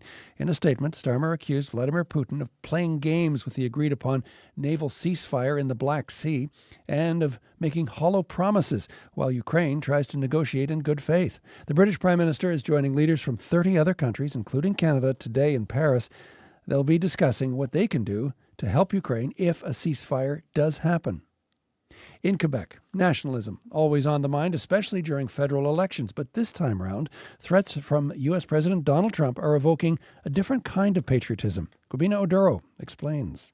Pour les jeunes, faut se tenir debout. Longtime Black Quebecois voter Lucy Nucciaroni says now is not the time to talk about Quebec sovereignty. For young people, we have to stand up. We have to stick together, she says. And it's not true that some orange big idiot is going to come and destroy my country. Sébastien Dallaire is the executive vice president for Eastern Canada of market research company Léger. He says U.S. President Donald Trump has reshaped the campaign. It's weighing heavily on Quebecers. It makes it harder to talk about Quebec sovereignty when the whole country is being threatened by our giant neighbor. The threats of more tariffs and annexation have voters saying they are putting their political ideologies aside. I think if anybody has the persona or the charisma to match whatever's going down there, that's probably the person I would vote for. Even Quebec Premier François Legault is changing his messaging. In 2021, he said Quebecers should vote for the Conservatives to keep the Liberals from winning a majority government. This time, when asked if he'd rather see Mark Carney or Pierre Poilievre lead Canada, I won't answer this question. I think I'll be happy to work with either of them, and I expect that they do a good job, both of them. all the major parties say they are ready to challenge the Trump administration. Quebec has 78 seats up for grabs. Where Quebecers choose to put their votes could really impact who is next to lead the country. Cubino Duro, CBC News, Montreal. And that is the latest national and international news from World Report. Remember, for news anytime, go to our website, cbcnews.ca. I'm John Northcott. This is CBC News.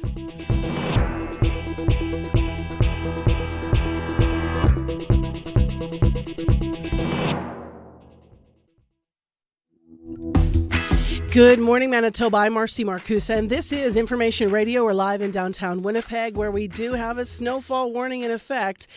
The province is going to, well, look a little more like winter by the end of today and into tomorrow. Thanks for joining us on CBC 89.3 FM, 990 AM on the app and YouTube. We'll have some details of what's coming in a moment.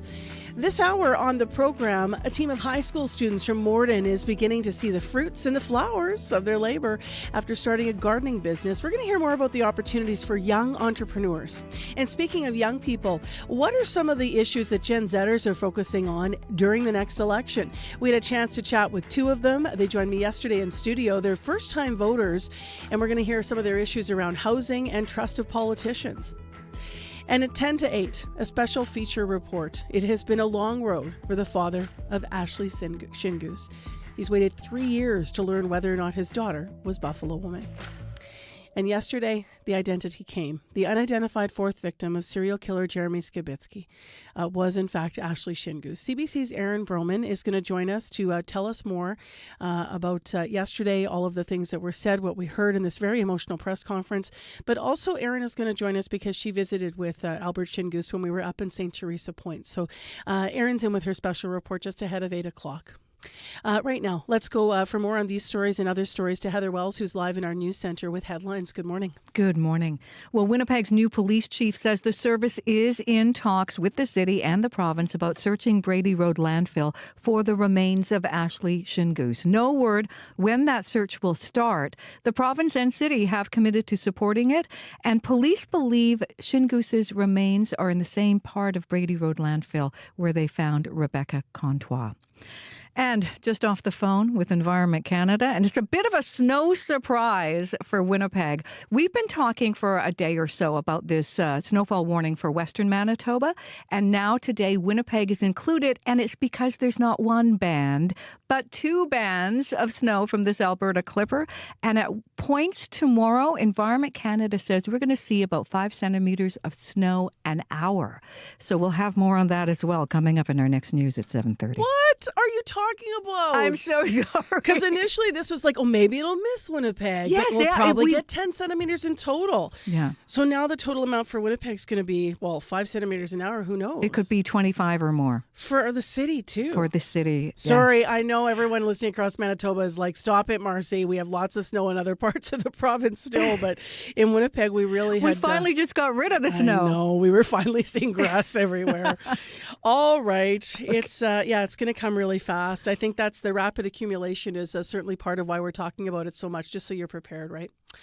All right, thanks, Heather. You're welcome. Abby, what more do you want to say about the weather today? I can just tell you, tracking that coming from east of Brandon into Winnipeg, and then we'll see it roll into the northern part of Steinbach with heavier snowfall hitting by Friday morning, just as mentioned. That would last throughout the day. But by tomorrow evening, we should be seeing about 30 centimeters of snow on the ground. Be prepared for, changing road conditions and difficult travel. Right now, Winnipeg, -7 in the city. The clouds will roll in. It's clear still, but the clouds will be rolling in. We'll start to see some snow this afternoon. Our high will be around -1. Expect light winds from the northeast today, and then tonight we're going to see some heavier snow as we get into the overnight with the winds really gusting all the way to 50 kilometers.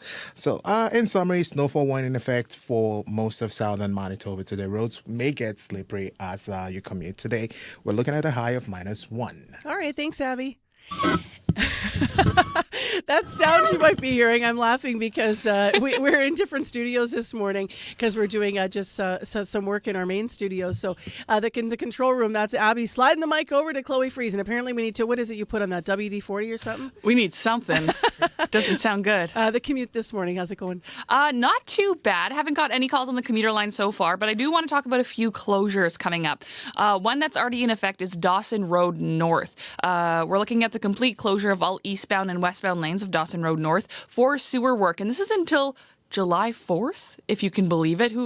It's hard to think about July right now, but why not? So use alternate routes. That is in the Mission Industrial area of Winnipeg. And then tomorrow, we have a one-day closure of the Louise Bridge. The closure will be in place from 9 a.m. to 3:30 to accommodate bridge repairs.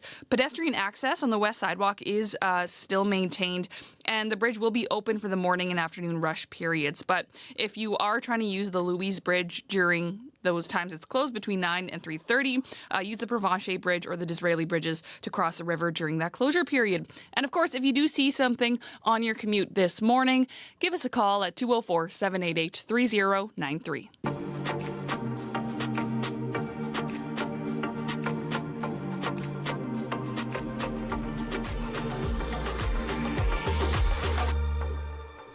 Well, up first, as I alluded to, as you've been hearing on CBC, we have been talking a lot about the upcoming federal election naturally. Voting day is April 28th, and we will be asking Manitobans what issues you want to see the candidates tackling on the campaign trail.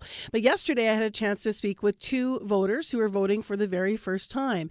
They agreed to be part of a Gen Z panel for us leading up to voting day. They're both Sisler High School students. They're part of a Sisler Create multimedia program. Samira Abalor is 18 years old. Joseph Huntington is 19 years old. And as I mentioned, they spoke with me this week about some of the issues that matter to them. So how are you feeling about the first vote, Joseph? I originally wasn't going to, so I'm feeling a little bit nervous. I'm doing it because my grandpa would be very disappointed if I didn't. So tell me why initially you weren't going to vote. Were you just sort of checked out of it thinking, why bother? Tell me why. Yeah, I was like, I feel like, at least from what I hear, is like most leaders and stuff like that, they all lie a lot. So to me, like whatever they say doesn't really matter because it seems to half of it doesn't even come true. And then I told that to my grandpa, and he threw a spatula on the table. I shouldn't be laughing, but he threw a spatula on the table. Yeah, not at the table, not at me, not at me. Yeah. And he's like, Joseph, I swear, like you need a vote. Okay. And so he was very disappointed. That stayed with you, though, obviously. Something about his disappointment, right, made you feel like this is important, or what did you think when he did this? Oh, yeah, it stuck with me because I used to live at their place for a year, so. Okay. Samira, how are you feeling about your first vote? I'm really excited to vote. It's my first time, obviously, but it's nice to feel like you have a say and to contribute to a larger picture. So, yeah. Do you know who you're voting for yet, or where are you gathering your research? I know who I'm voting for. My dad really keeps up with politics, so we talk about that a lot. So that's kind of where I see my research, and also listening to the radio and looking at the news. Got it. Do you think your vote could change? I'm not sure if you're sharing how you vote or not. That's your personal business. You can let me know, though, if you want to share. I don't think how I'm voting is going to change, no. Okay. Yeah. Are you sharing how you're voting? No. Keeping it to yourself. Yes. Got it. In your family, has politics always been talked about? Where does your excitement to vote come from? I don't know. I just feel like it's one of those things that when you turn 18, you're like, oh, I also get to vote.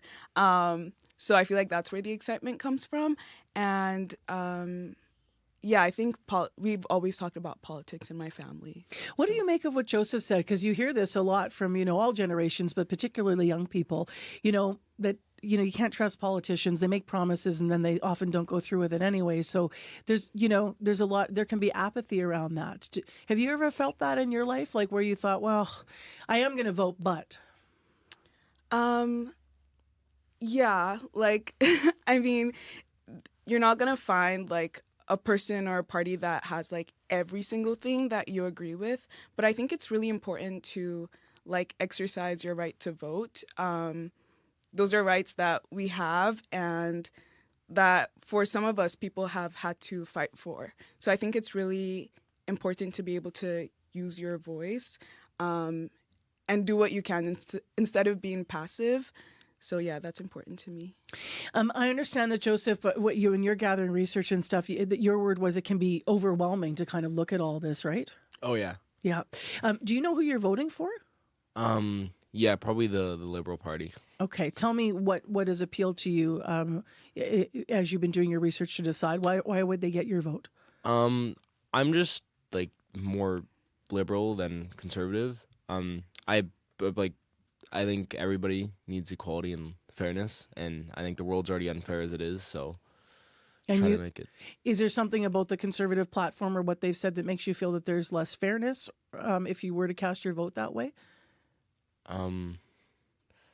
Probably budget cuts. Okay.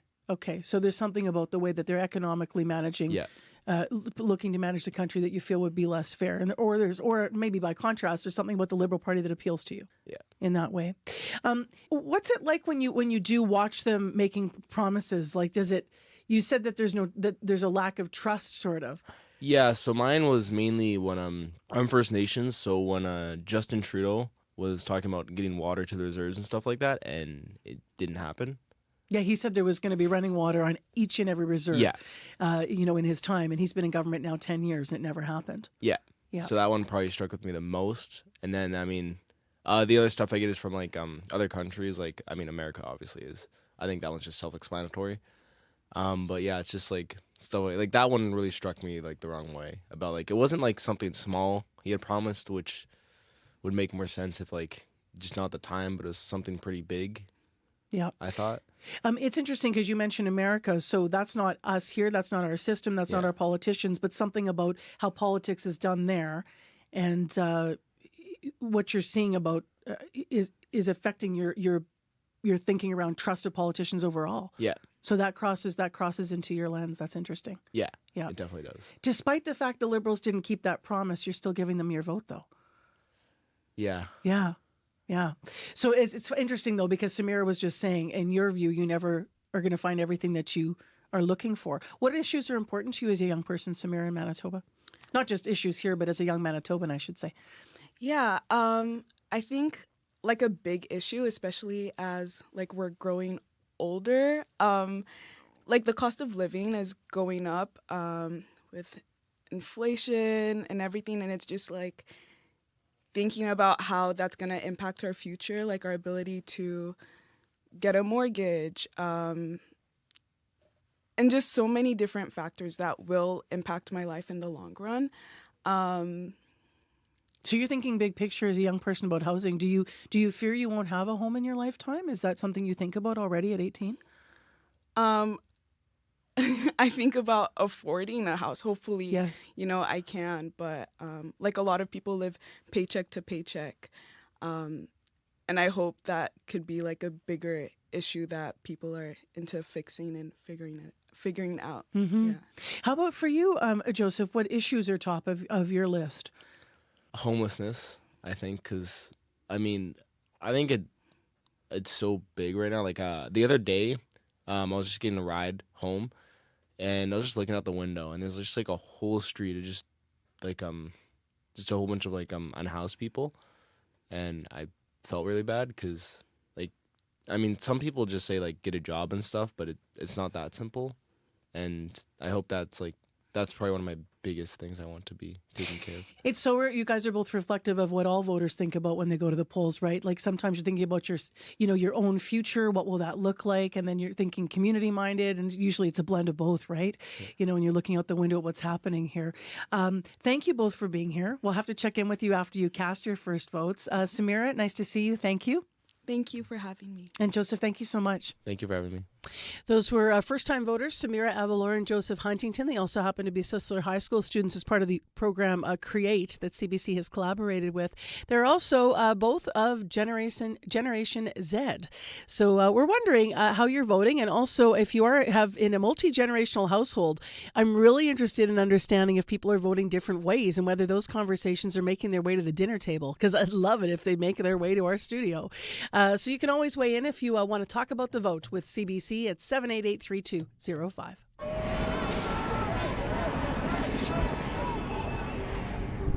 There's a lot of noise out there. What is real? What is false?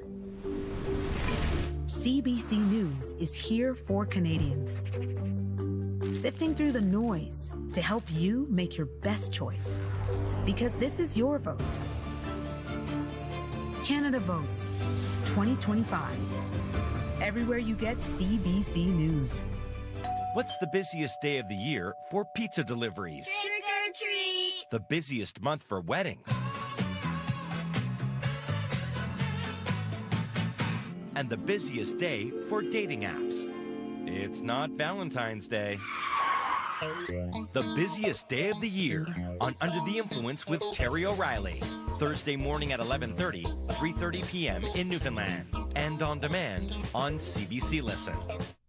Coming up to 7:25 a.m. on 89.3 FM, 990 a.m. on the app and YouTube, as we're all getting ready for that snow to arrive. Heather just updated our forecast. She got off the phone with Environment Canada. Winnipeg is now also really included in getting potentially upwards of, potentially 25 centimeters. It's going to come fast as well. We could see 5 centimeters an hour falling once this really starts throughout later today.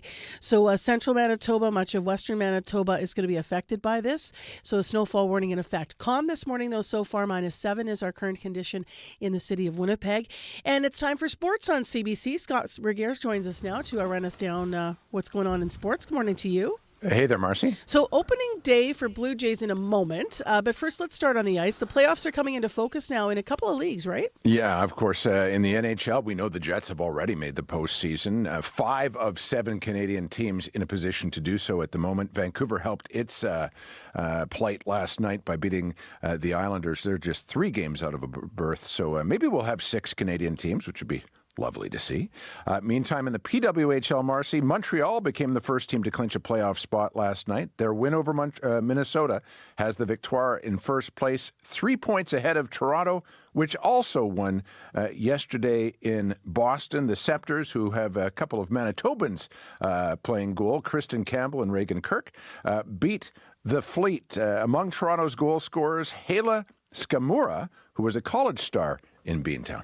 It was great, but just to be back in the city of Boston just kind of brought me back to my college days and kind of how far we've come in women's hockey, I think. Just so grateful for the league that we have now and how much it's grown since then. So it's been a really full circle moment. It's nice to have the win here for sure.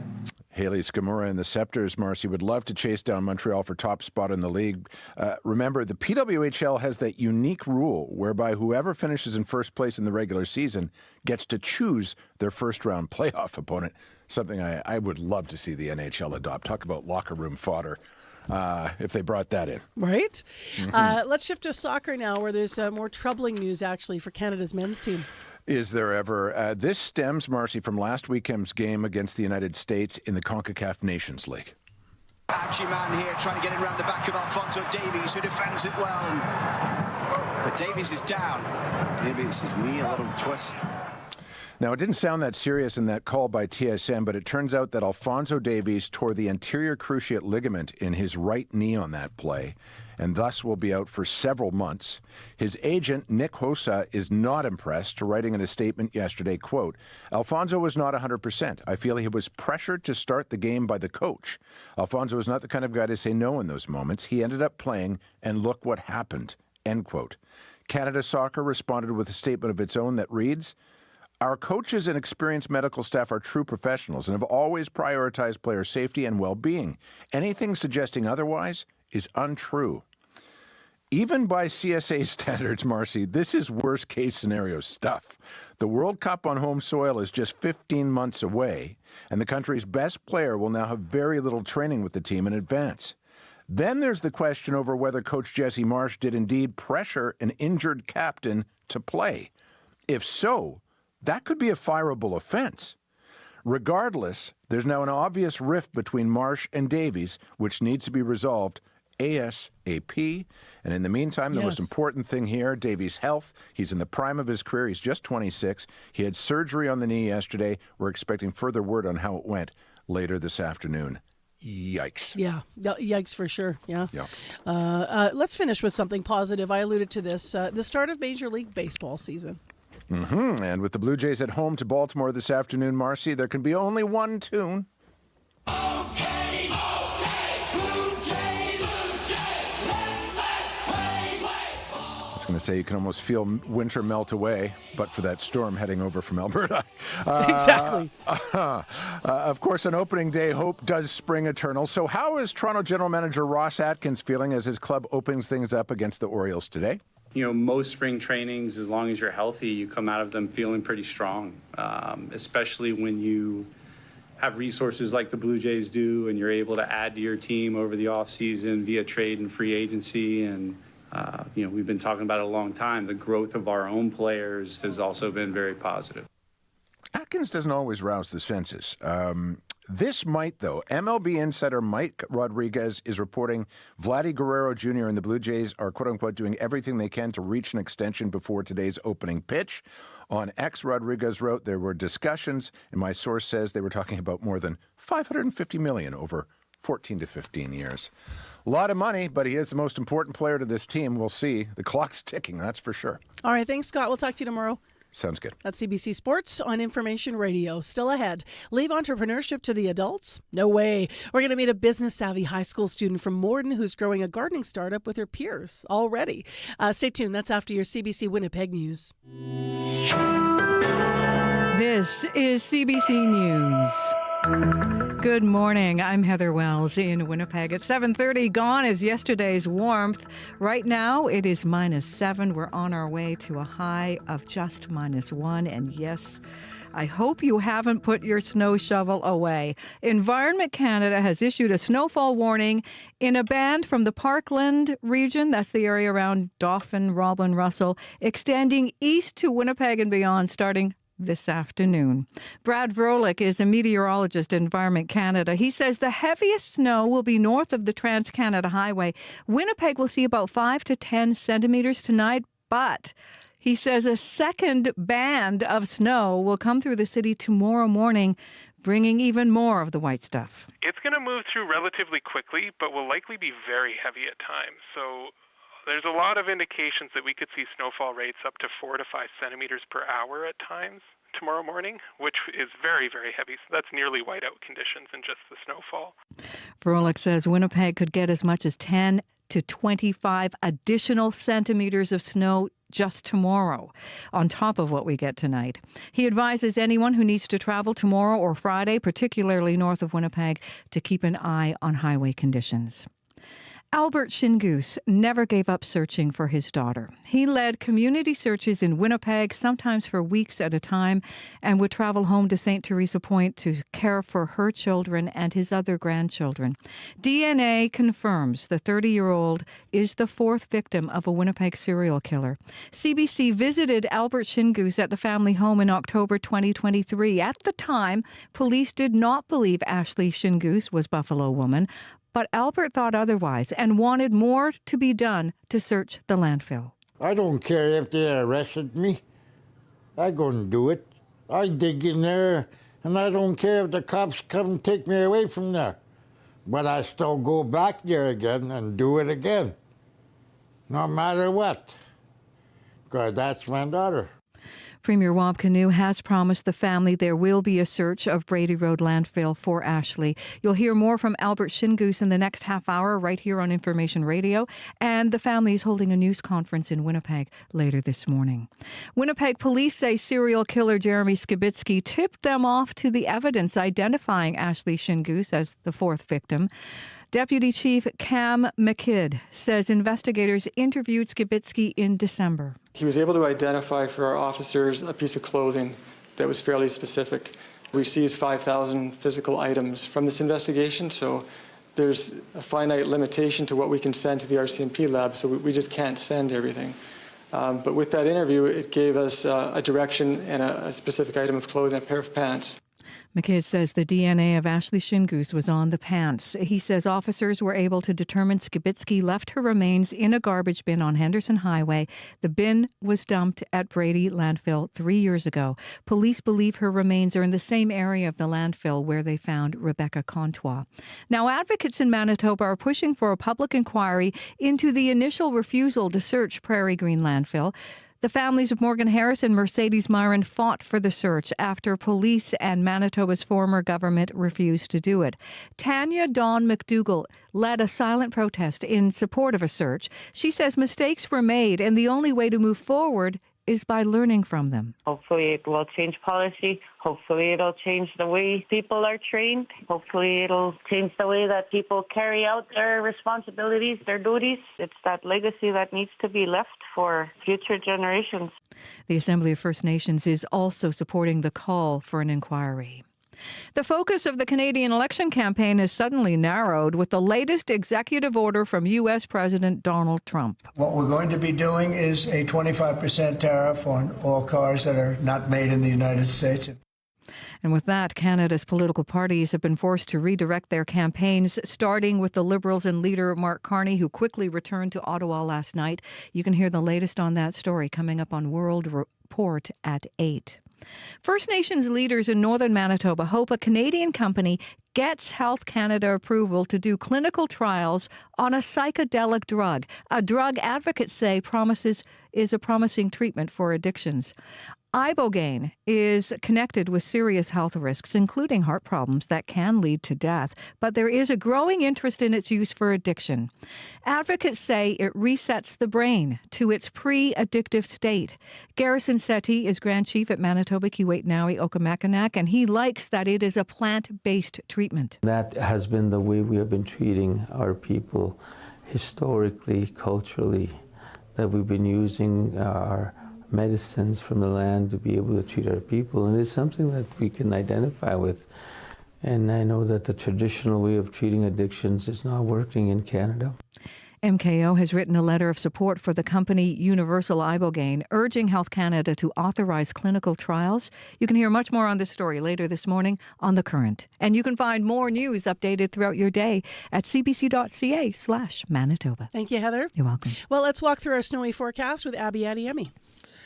Just a quick run through for you here. Snowfall will in effect for parts of southern Manitoba from the Red River Valley region all the way to the Interlake region. We're going to see light snow expected to start this afternoon with a heavier one coming tomorrow morning, leading to a really dangerous travel conditions.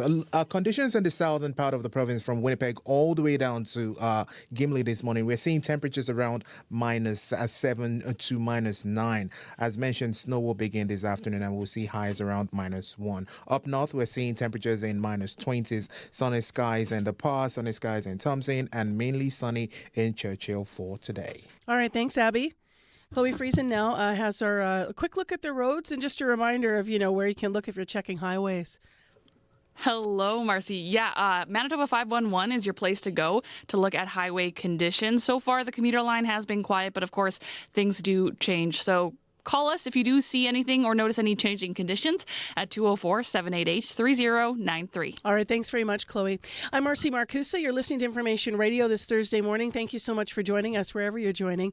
And next on the show, let's talk about some young people in Morden who've had a busy past few months. We're talking about a group of 10 young entrepreneurs. Back in December, they created a business plan. They sold shares. They raised to raise startup capital. And then in January, they developed and tested their products. February was all about advertising and breaking into the markets, and now it's time to make some sales. Now, did we mention these bustling business owners are still in high school? Tashvi Javeri is a grade 12 student and the president of Bloom in Bond, founded through the Junior Achievement Program of Canada, and she's with us now via Zoom. Good morning. And we're just having a challenge hearing you, or I'm having a challenge hearing you here. Can you hear me okay, Tashvi? No, I believe I can't hear. I can't hear her. Sorry. Apologies to the listeners as we sort through that. We are broadcasting in a different way this morning. I'm in Studio 21, so I'm upstairs while our control room downstairs is Studio 15 here at CBC as we're doing just some tech updates. We may, in fact, actually have to reach Tashvi by phone, if that's okay. So just give that cue on air to Chloe, and maybe we can reach our guest that way. And while we're doing that, to get that important story on air, I want to talk about something very exciting that's coming up on the program after 8. So after 8 o'clock, Manitoba supergroup Indian City is going to be talking to us because they're about to head to the Canadian Folk Music Awards. Band members Gabrielle Fontaine and Jay Bodner are going to join us in studio to talk about the awards and give us a sneak peek at a brand new song. So they're going to be performing for us and they're going to be joining us. And so I'm really excited about that. And hopefully you are too. Bit of music on a snowy morning. So that's coming up after 8 o'clock on the show. And why am I calling it a snowy morning? Well, obviously because that is what's coming. As Abby alluded to and Heather alluded to, they've shifted the forecast now. All over Manitoba, we are expecting a snowfall warning. Mostly, I should say, south central and southwestern. But in Winnipeg, they have shifted our forecast. So we're expecting up to 5 centimeters of snow potentially per hour once this system starts going later today and into tonight. And Tashvi Javeri is on with us now from Morden. So good morning to you. Hi. Hi. Tell us a bit about your business pitch. It sounds so cool. Bloom and Bond. What is it? So we're a local Morden high school company under Junior Achievement Business Company program. And our main goal was to create a gardening business because all of our team members wanted to know why everyone was on their screens and why they wanted to just be stuck to their screens. So we created a solution to our problem, and this is our starter gardening kit, which is basically a way to connect people to nature and to each other. And our company's name is Bloom and Bond. Yeah. We went over your timeline, and I love that part of the inspiration for this was getting off sort of social media and such.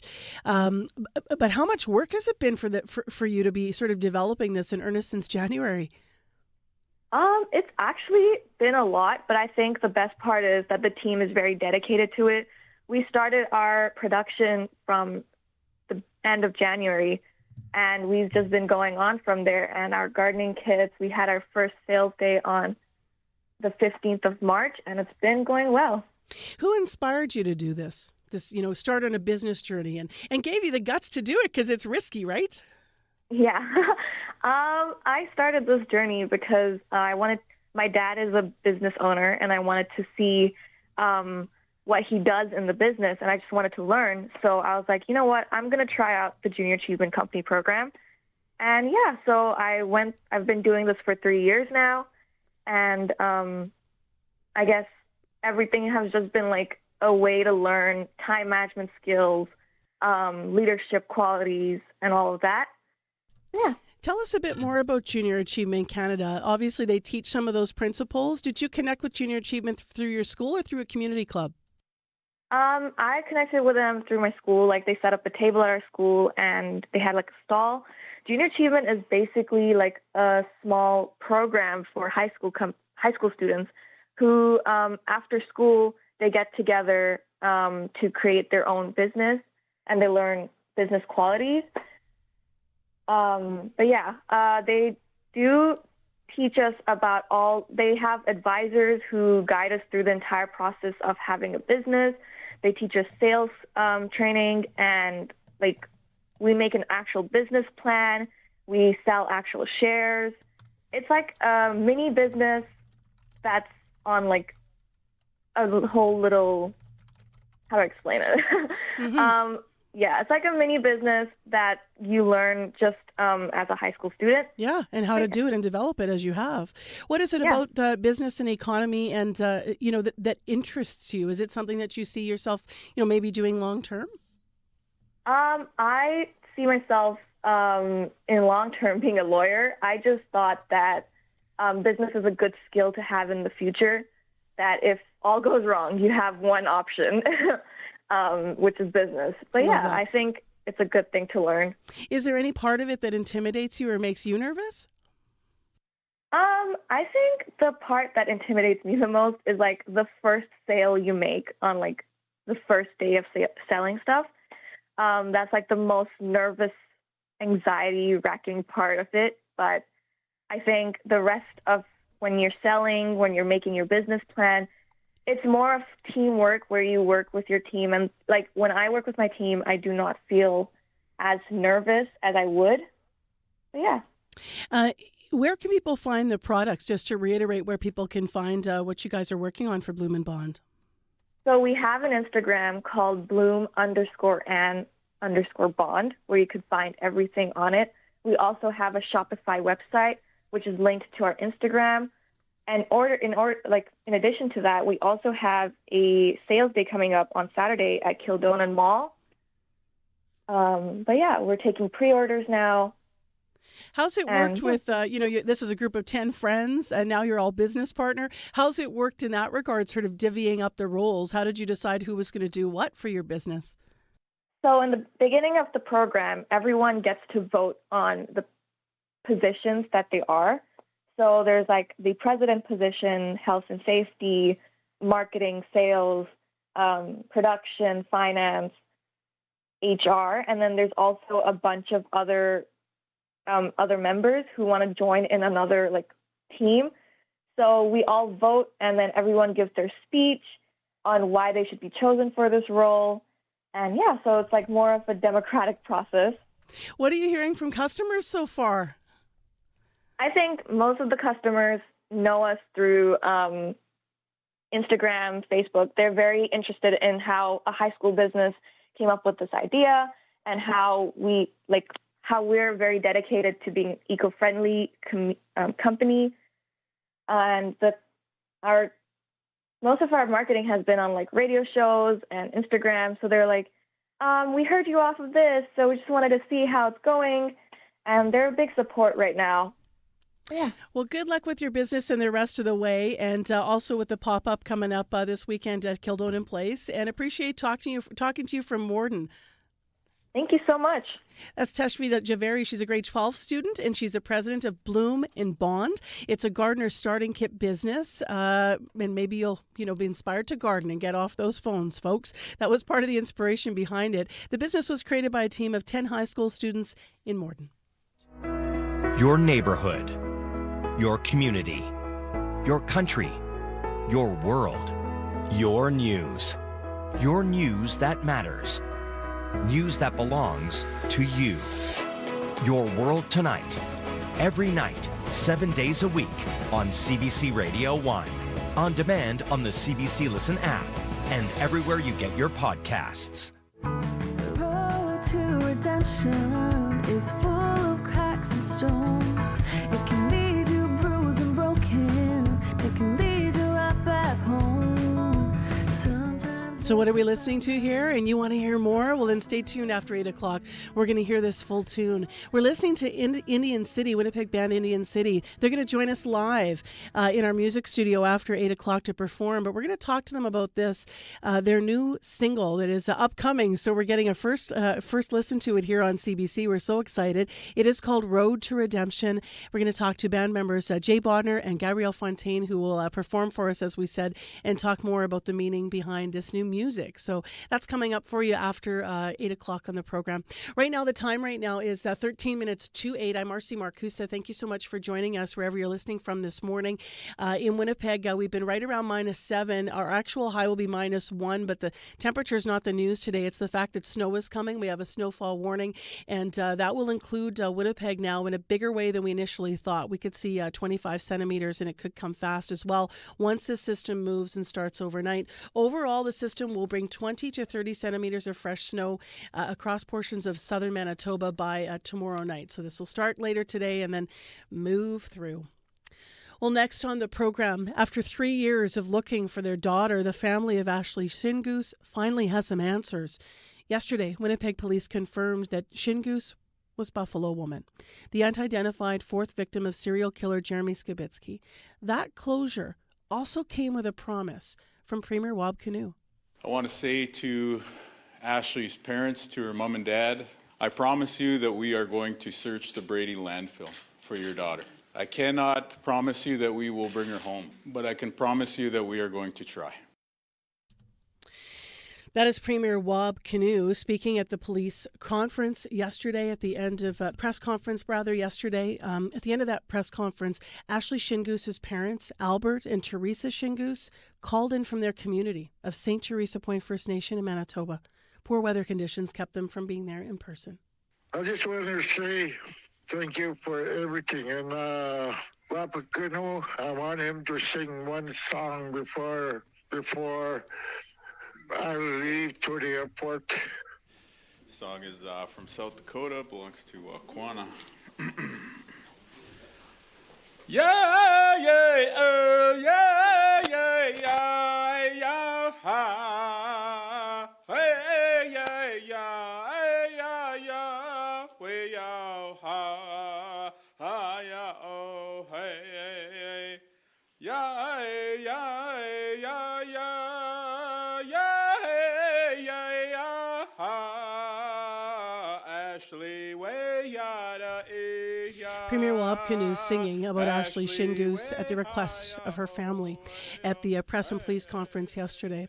Ashley Shingoose was 30 years old. She was last seen in downtown Winnipeg in March of 2022. Her family has been in a long journey to learn what happened to her. Albert Shingoose, who you heard there, Ashley's father, has been searching for her for years, traveling from his home in St. Teresa Point First Nation, which you know is a fly-in only community, you may recall, traveling here to Winnipeg to search the streets, sometimes for weeks at a time, every time going home empty-handed. CBC's Erin Broman is with us live next. She spoke with Albert Shingoose at his home in St. Teresa Point in fall of 2023 and learned more about Ashley, about her story, and also about his struggle as a father to try and find his daughter. Now, she joins us now in studio. Good morning, Erin. Good morning, Marcy. I'm just going to make sure I have your mic on. We're in a different studio. I'm going to get you to say good morning again. Good morning, Marcy. No, I'm missing it. I apologize here. We are having a problem. There we go. I've got you now, Erin. Hi, Marcy. Thanks for having me. Hi. Apologies, listeners. We are changing up some things, so I'm teching my own studio this morning. Obviously, we mentioned that you were up in St. Teresa Point, and I know that you met with Albert. I was on this trip as well. And so I was thinking of you yesterday, sort of, because I imagined you were thinking of him as this announcement came. Why don't we start with talking a bit about Ashley Shingoose? I mean, who was she? Tell us about her. First and foremost, she was a mother. She was a mother to 3 kids, a girl, 2 girls and a boy. She was a sister. She had 2 sisters who, growing up, she was very close with, lots of good friends. And, of course, she was the loving daughter to Teresa and Albert Shingoose, 2 respected and very kind and generous people in St. Teresa Point who welcomed us into their home and took the time to speak with us and share a little bit of their lives. They're traditional people of faith.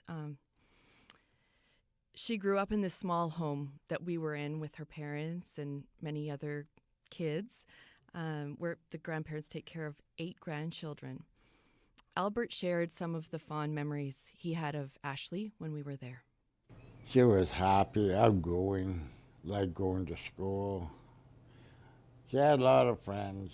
She's a happy girl, put that way. Try to make things work for her kids and herself. I really miss her. What do we know about Ashley's life before she went missing, Erin? She lived in that little house in St. Teresa Point with her parents and many other kids, but it is a small house. There's a major housing crisis in St. Teresa Point. Many of the homes are in bad state of disrepair. This particular house, there were several generations living under one roof. When we were there were kids that were sleeping in the kitchen just because of space. So Ashley, with her 2 kids, she really wanted more. She wanted housing. So there wasn't enough room for them. So it was around 2016 that she took the kids and left without saying goodbye. She moved to Winnipeg because she didn't have no place to stay here to look after her kids. If we had more housing for the family, for the parents, she wouldn't be like that. She would have been here instead of being lost out there. And then our friends got into her into her with drugs and got carried away. Albert said at first she was doing well in Winnipeg with the kids and they were visiting regularly, but it changed as she was struggling with an abusive relationship. She had her one baby apprehended by CFS. Her older two kids went back to live with Albert and Teresa, and she was, getting more into drugs. And that is when all of that happened, when her kids were taken away. Albert says that's when they lost her. And by 2021, they weren't hearing from her much anymore. What did he do when she first went missing? When she first went missing, Albert Shinus showed up in Winnipeg with a team of people, community members from St. Teresa Point. They set up a command center in a hotel. They had made the trek by ice road, a 12-hour drive to come to Winnipeg to search for her.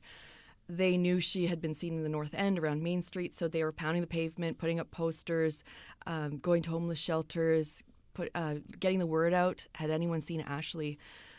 He knew it had been a while since they'd heard from her, but it wasn't like her to be completely silent, and he knew something was wrong.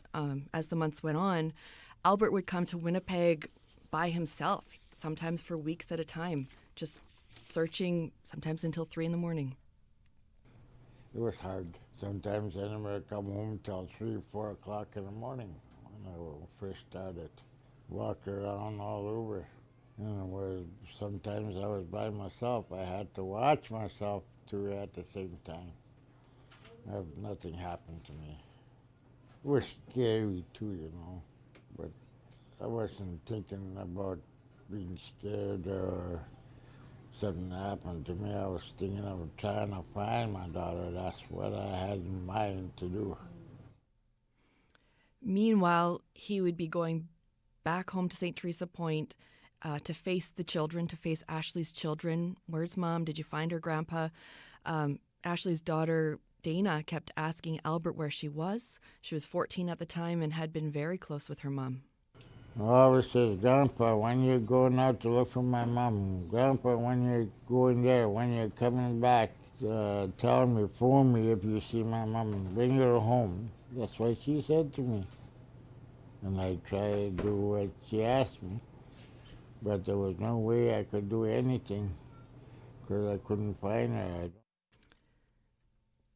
So sadly, Dana passed away a year after her mom's disappearance. She was found outside in the cold with her friend, another 14-year-old, in freezing temperatures. What a lot of loss for this family.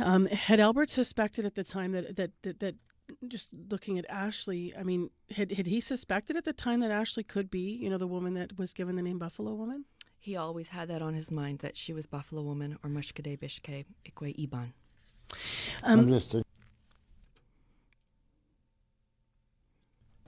I'm just thinking about that all the time, about that Buffalo Woman. Maybe that was her, maybe not, I don't know. We still don't know what really happened there. They didn't find no traces of blood, the blood samples that they took from us and from that coat. There was no match at all. That's what they said, there was no match, so I don't know. What about the DNA on the jacket, Erin? Well, as we heard yesterday, police later did another interview after the conviction, and later tests found that there was a match, that it was Ashley Shinus on a pair of pants. What did police say yesterday about the identification then? They said that she had been identified based on further DNA tests. And new testimony from Skibitsky, is that right? And that confirmed she was the first victim. Yeah. How did Albert feel at the time about the fact that Ashley's, that her body could be in a landfill? At the time that we were there, angry. There was still not a decision on the landfill search. And obviously it's been every emotion possible, but that was something he could never be at peace with. If I go down there and they start digging in a garbage dump, I go. I don't care if they arrested me. I go and do it. I dig in there, and I don't care if the cops come and take me away from there. But I still go back there again and do it again. no matter what, because that's my daughter. I like to have my daughter back home and buried in a proper place, not in a landfill. And now it's looking like he won't be searching alone anymore. Erin, thank you for coming in this morning. I really appreciate the report. Thank you so much. If you want to read more about what the Premier and what the head of the new Chief of Police has said about the search moving forward for Ashley Shingoose's remains, please go to our website, read all the details at cbc.ca/Manitoba. For a look at other headlines, here's Heather. Good morning. Well, not one band, but two bands of heavy snow about to hit Winnipeg and other parts of southern Manitoba. The first tonight with 5 to 10 centimeters. Environment Canada says a second band comes through tomorrow, 10 to 25 extra centimeters of heavy snow. We'll hear more in our next news at 8:30. All right. Thanks very much, Heather. We need to mention that after 8 o'clock, we have a premiere of a new song from Indian City, so looking forward to that. Also, we have a snowfall warning in Winnipeg. Right now, we're right around -7.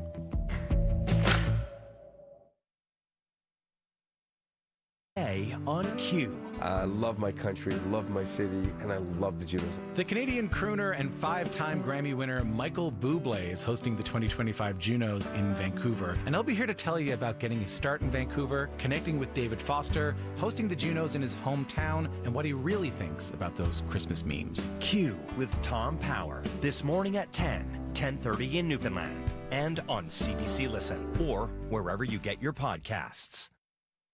The CBC News is next. Coming up in half an hour, it's The Current with Matt Galloway. Hundreds of thousands of Canadians live with dementia and get help from family and professionals in their day-to-day lives. We'll try out a dementia simulator that lets caregivers see the world through the eyes of a person with dementia. That's coming up. This is World Report.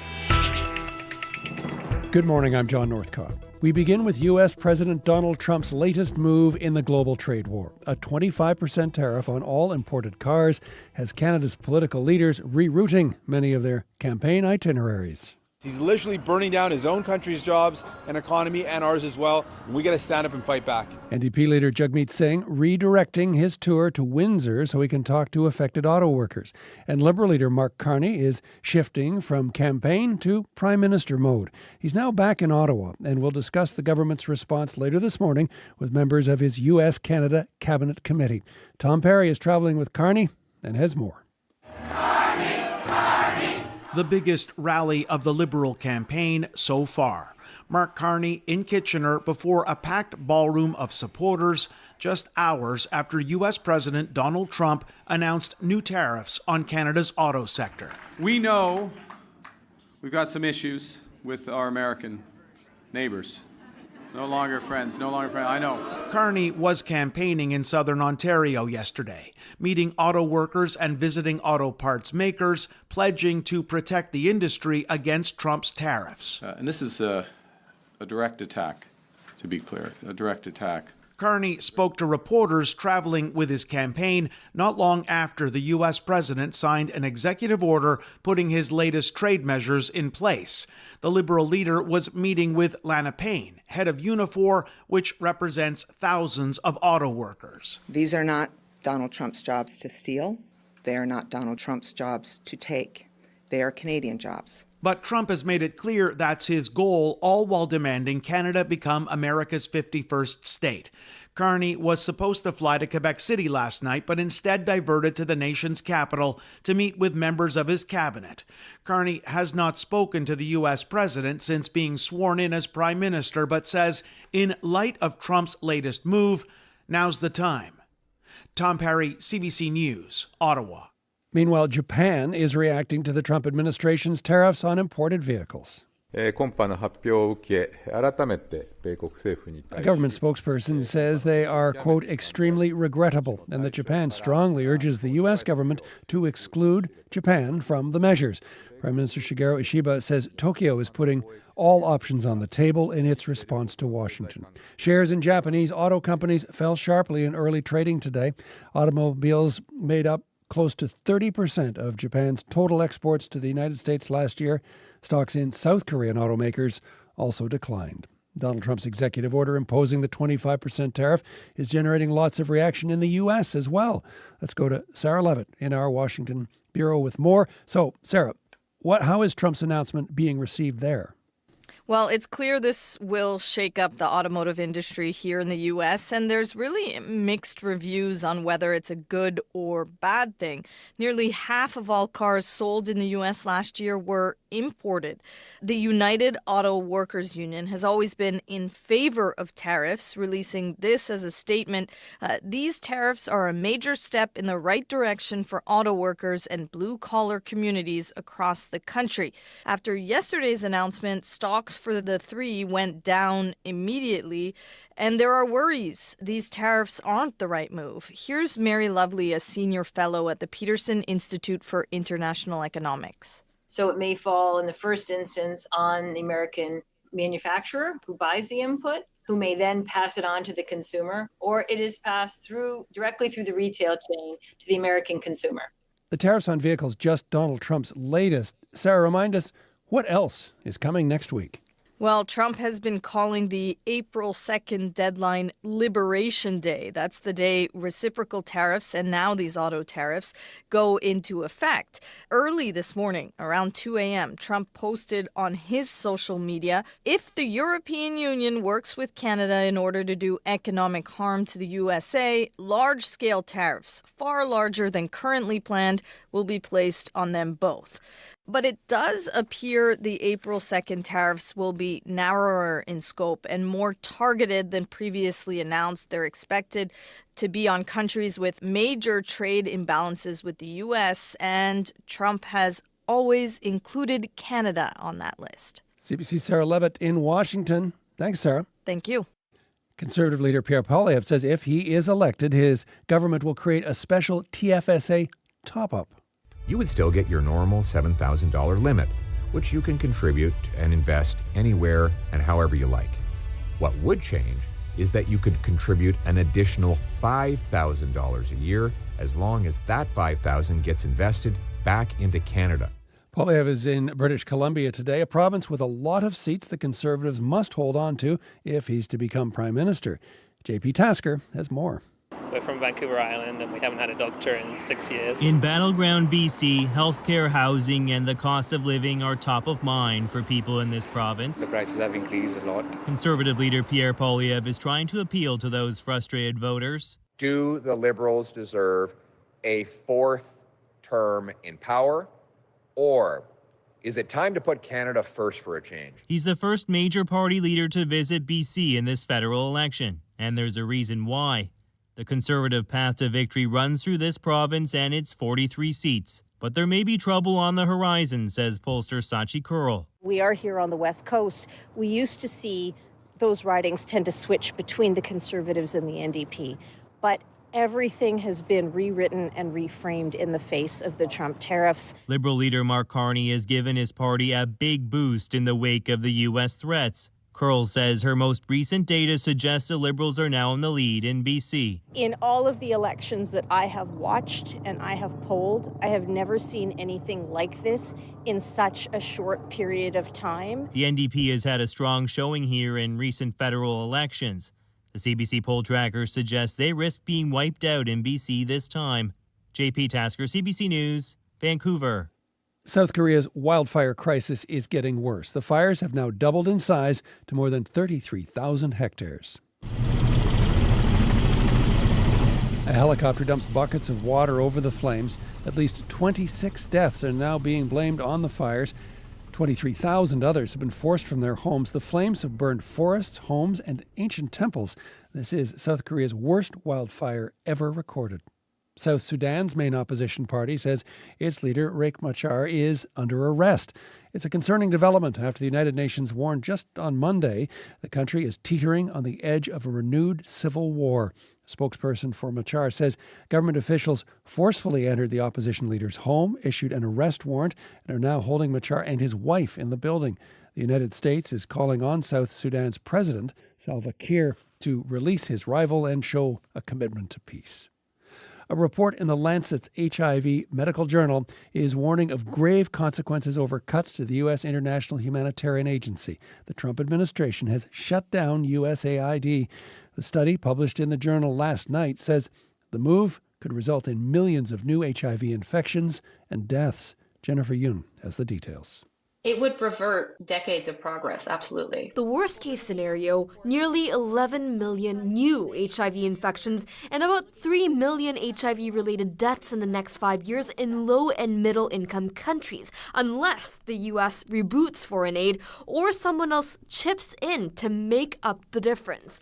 Health economist Deborah ten Brink was alarmed at her own findings, published in the Lancet HIV Medical Journal Wednesday night. It's hard to imagine a world where treatment is available and where we're still going back. It's awful. Dr. Anya Gephardt remembers the helplessness of years past, working on the ground in East Africa and not being able to save her patients dying of AIDS. After so many years of working so hard that we suddenly find ourselves going back a decade. Now working to prevent HIV in kids at the Elizabeth Glaser Pediatric AIDS Foundation near Washington, D.C., she dreads the possibility of facing the same situation despite medical breakthroughs. What bothers me the most is the idea that this is completely preventable. Gephardt wants stakeholders to come up with other ways to fund HIV prevention quickly, even though she knows it's a tall order. Something that has been built over so many years cannot be changed within 2 months. Ten Brink is urging high-income countries like Canada to ramp up international aid in the meantime. HIV is borderless. It doesn't discriminate. She warns if we don't, the crisis could spill over to our shores too.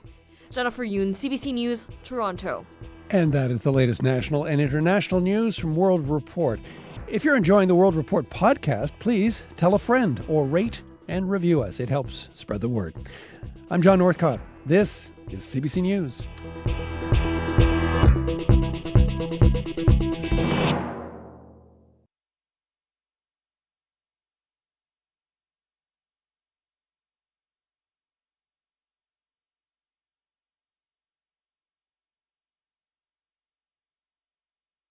And on YouTube, it's 10 after 8. It is Thursday morning, and we are going to get snow. And more than we even thought in Winnipeg with this system that's moving into Manitoba. Abby's in a moment to tell us about that. So to brighten your day, if you don't love the fact that winter's lingering, we have a special treat here.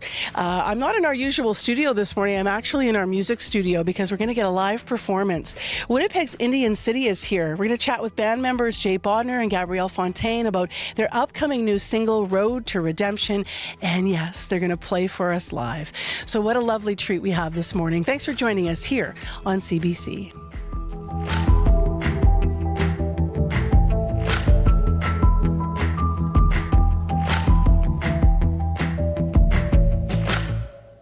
Let's go to Heather Wells now, who's in our news center. She has updates on stories that have been developing in Manitoba. Heather, what's going on this hour? Good morning. Yes, Albert Shingus says he never gave up searching for his daughter. Ashley Shingus has now been identified as a Winnipeg serial killer's first victim. For years, that victim's identity was not known. Her father led community searches in Winnipeg, sometimes for weeks at a time. CBC visited with Albert Shingus at the family home in St. Teresa Point in October of 2023. We're going to hear from him. The family also is holding a news conference later this morning. First Nations leaders in northern Manitoba hope a Canadian company gets Health Canada approval to do clinical trials on a psychedelic drug. It's a drug advocates say is a promising treatment for addictions. We'll hear from Garrison Settee coming up in our next local news at 8:30.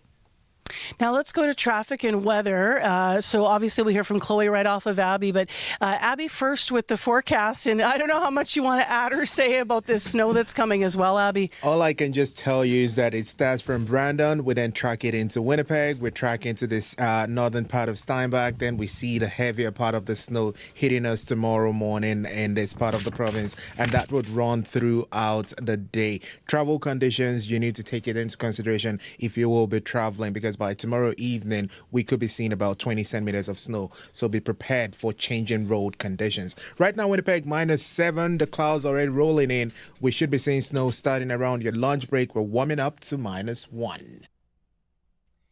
Boy, it's kind of sad because we're in the calm before the storm of this morning. So I know that on the ride in this morning, I was, at least in Winnipeg, I was looking all over like, oh, look at all the melting. You can see the grass. And I have to sort of park that because later today we're going to look different. But if you had any calls on the commuter line? No calls so far, but I'm also feeling that. I think we're just getting in one really good morning of commuting with no issues before that storm hits. So enjoy it. Enjoy it. If you do see anything that is getting in your way, do feel free to call us on the commuter line, 204-788-3093.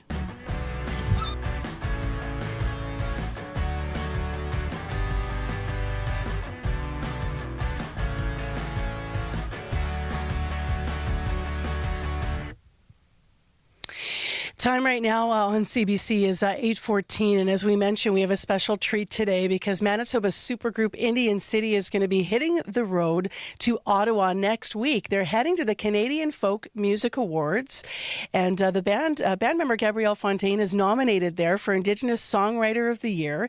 The group also has a brand new single out called Road to Redemption. It will be officially released tomorrow, but they're friends of us at CBC, so they said, yes, we'll come and we'll play for you. So they are here this morning, ready to give us a special sneak peek. So Gabrielle Fontaine is here, and we are in our music studio now, Studio 11. Good morning. Hi, good morning. Thanks for having us. Thank you for being here. And Jay Bodner's here as well. Hi, Jay. Good morning, Marcy. Thank you for having us. So congratulations on your nomination, first of all, for the Canadian Folk, Folk Music Awards. Oh, thank you so much. We're so excited to head out there next week. Yeah, I'm going to lean back here. We're in tight quarters a little bit here. So what do you love the most about songwriting? I've kind of been surrounded by music my whole life. Growing up, I had my dad, obviously, who kind of started, taking down doors and trying to combine traditional Indigenous music with contemporary Western music. And so I've been influenced by it my whole life, and it makes me feel close to my family, to my dad, to my culture. So it's really just about connection at the end of the day and how you can express yourself with songwriting. We're about to hear the new song. I promise, listeners, I won't make you wait much longer here. But I do want to ask you to explain a little bit about the inspiration for this particular song. And as listeners are, across Manitoba are hearing Road to Redemption, what do you hope they're listening for? What was this written about? Well, Jay actually came up with the premise and idea of this, if you want to. The song was written... this is a really strange band where we have multi-generations, and it's sometimes hard to find something to write about that connects us all. The song was, because of the difference in Gabrielle and my ages, the song was written sort of from the lens of both a parent and a child through the ages, kind of starting at the from childhood into as they venture out into early adulthood, trying to make our way. And so it's that sort of, putting in the time and the effort and the teaching and the values and hoping that your child will carry that with them for good decisions and ultimately bad decisions on their way. So redemption is sort of the place of, cleansing and purity, but we can't be there if we haven't been experimenting and the challenges and pitfalls of life. So it's... always learning and teaching along the way, aren't we? You say it better than I do. Yeah. I'm hoping and imagining that there's Manitoba families, multi-generations, sitting around the, breakfast tables today right now and maybe in their cars that will be listening and taking their own messages away from the music. You guys ready? Yep. We think so. Very excited to have you here. Gabrielle Fontaine and Jay Bodner performing live for us now. They're members of Indian City, and this is their brand new song. Live on CBC from Studio 11. This is Road to Redemption.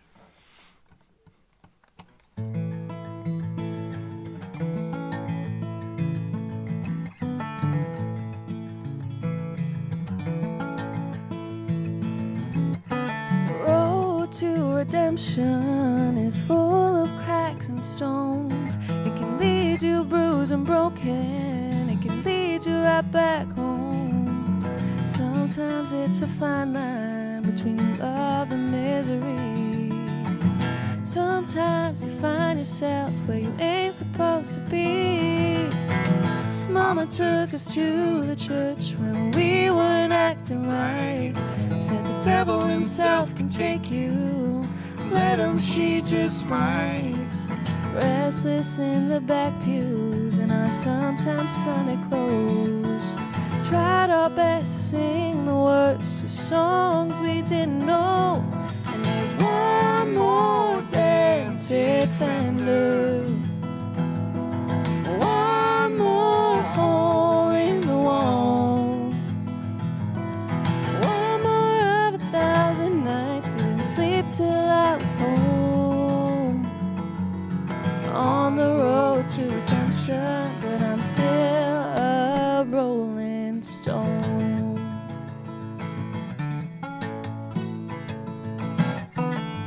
Slipping out at midnight through my windowsill. If the fall itself don't break me, it's a climb back up that will. I was teenage wild and born to run, had a fear of missing out. Throwing pebbles at your window, and I pray that you come down. And there's one more dented fender, one more hole in the wall, one more of 1,000 nights didn't sleep till I was home. On the road to redemption, but I'm still a rolling stone. Doesn't matter how I get there, just as long as I get through. Learning from the lessons, right and wrong. I'll say my penance is all that I can do. I'm hoping salvation don't take too long. Is one more dented fender, one more hole in the wall, one more of 1,000 nights didn't sleep till I was home. On the road to redemption, but I'm still a rolling stone. I'll keep on rolling, 'cause I'm a rolling stone.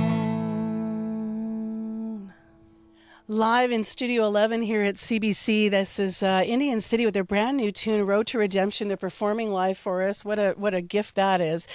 Gabrielle Fontaine and Jay Bodner with their brand new song.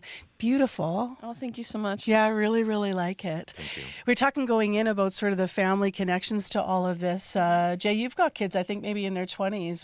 Did any of the writing and the inspiration draw from your own experience actually in your life? Yeah, absolutely. Not only from being a kid doing those pitfalls, but also the opposite end of the spectrum with being a parent and my experience with my kids growing up, and even with working with Gabrielle. I've known her since she was a baby, and just the time I spent with Vince talking about parenting and how hard it was. So there was a lot of inspiration that was drawn from that as well.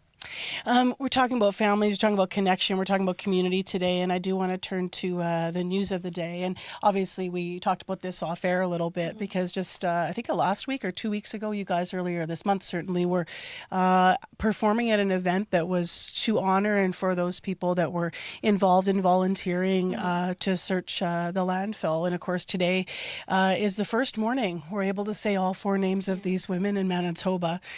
Morgan Harris, Mercedes Myron, Rebecca Contois, and the news today that Ashley Shinus is, and will also always be forever known as Mashkode Ikwe Iske Iskwe Ivan, Buffalo Woman, but it is Ashley Shinus. What was it like for you, given that obviously, you know, Gabrielle, you were talking about the importance of a community and your own identity, and then being at that event, and what are your emotions this morning and upon hearing the news yesterday? Well, a lot of it is, it's all about what do Indigenous people deserve, and they deserve to be heard. These women deserve to be treated like they're humans and deserving of respect, the same respect that other people get that Indigenous women don't always get. And, you know, I remember even just growing up being taught about MMIWG by my family and thinking, how is that okay? How is it okay that, you know, a lot of the time these cases just get swept under the rug? And, you know, we did a couple weeks ago when the remains were first found and identified, we did get to meet with some of the workers, because I think a lot of the time people don't necessarily think about that. It's a really difficult job on the heart, mind, and soul to do this, to do the searching. And then, of course, the families, this is the bare minimum that they deserve in terms of getting closure. And so it's moments like this where I think the whole community can feel the impact of it. And it's just, I mean, it's a lot of love as well that you get from the community, seeing people stand up and say, you know, it's not right how these women were treated, and it still goes on to this day, and something has to change. So it's this whole landfill search is a step in the right direction when it comes to making things right for Indigenous people. We opened the show actually with the Premier singing at that press conference and police conference yesterday, and both of you will know well the important role of music in all the moments in our lives. Yeah. Thank you for sharing that with us this morning. When are you guys actually heading to the Folk Music Awards, Jay? We are taking off next Thursday. Hopefully there won't be any snow, right? Being a barrier to that. But we're essentially spending almost the back half of the week in Ottawa. Yeah. What does it feel like to be nominated? If you're just joining us now on CBC Live, before the song we were talking about Gabrielle's nomination for songwriting. What does it feel like to be nominated in the same category as your dad, the late Vince Fontaine? He was nominated. He won actually back in 2011. You know, I knew he was nominated back in 2011, but I actually didn't know he won. And so Jay had just reached out to me yesterday and asked if he had won, and I checked, and it was true. So it's kind of moments like this where I can feel that my dad's still here, his presence is still here, and just knowing like my dad would be so happy, so proud of me, and I can really feel like I am following in his footsteps. What's next for Indian City? You guys have you have a whole bunch of things actually happening right now. I think you just signed with a different label, right? We're still with Atomic Ranch Records. Okay. We have ended a relationship with our former distributor, and we have a new distribution across the world now, and we are one or two songs away from finishing the upcoming album. Beautiful. Yeah. Can you guess when you might be? It might be out. I love me asking about a creative process. Yeah. Can you tell me when you'll be done those tunes? Yeah. We actually had a date for the end. This month? I think, okay, so soon. Or not the whole album. Just this next track. So yeah. Okay. We're working on another guest appearance on the record. I can't say who it is yet because I haven't finalized any details. Fair enough.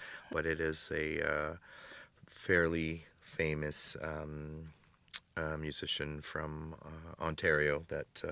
You're teasing us a lot today, Jay. Yeah. Okay. People will have to try to keep their guesses until we have that firmed up later in the year. Enjoy the Canadian Folk Music Awards. Thank you for debuting your tune here on CBC. Thank you for having us. Thank you so much. Yep. Beautifully performed. Jay Bodner and Gabrielle Fontaine live in Studio 11 here, members of a Manitoba supergroup Indian City. Their new single is Road to Redemption. It is out officially tomorrow, so you can find it wherever you get your music. Time right now is 8:27. What's the busiest day of the year for pizza deliveries? Trick or treat! The busiest month for weddings. And the busiest day for dating apps. It's not Valentine's Day. The busiest day of the year on Under the Influence with Terry O'Reilly. Thursday morning at 11:30, 3:30 p.m. in Newfoundland. And on demand on CBC Listen.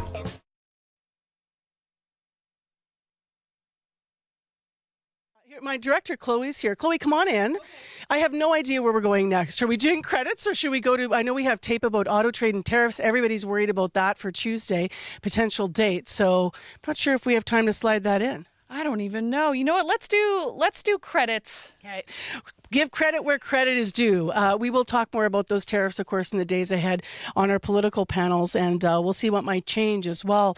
But ahead of our 8:30 news, I do want to give thanks to all of our guests this morning, as well as to Chloe, who's been directing the program, Chloe Friesen, our senior technician, Abby Adeyemi, who has been with us, YouTube producer Kevin Nipatebo, associate producers who had items on today's program, Carmen Ponto, reporter in unit Jim Agapito, Dylan Longhurst, who helped us with some of our preparations here, especially in Studio 11. Also to May McKillop, who was here helping out with teching Studio 11 and making sure the music sounded great just now live.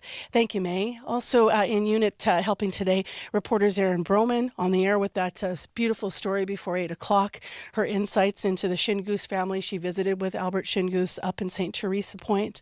Heather Wells and Megan Ketchison as in our news center this morning.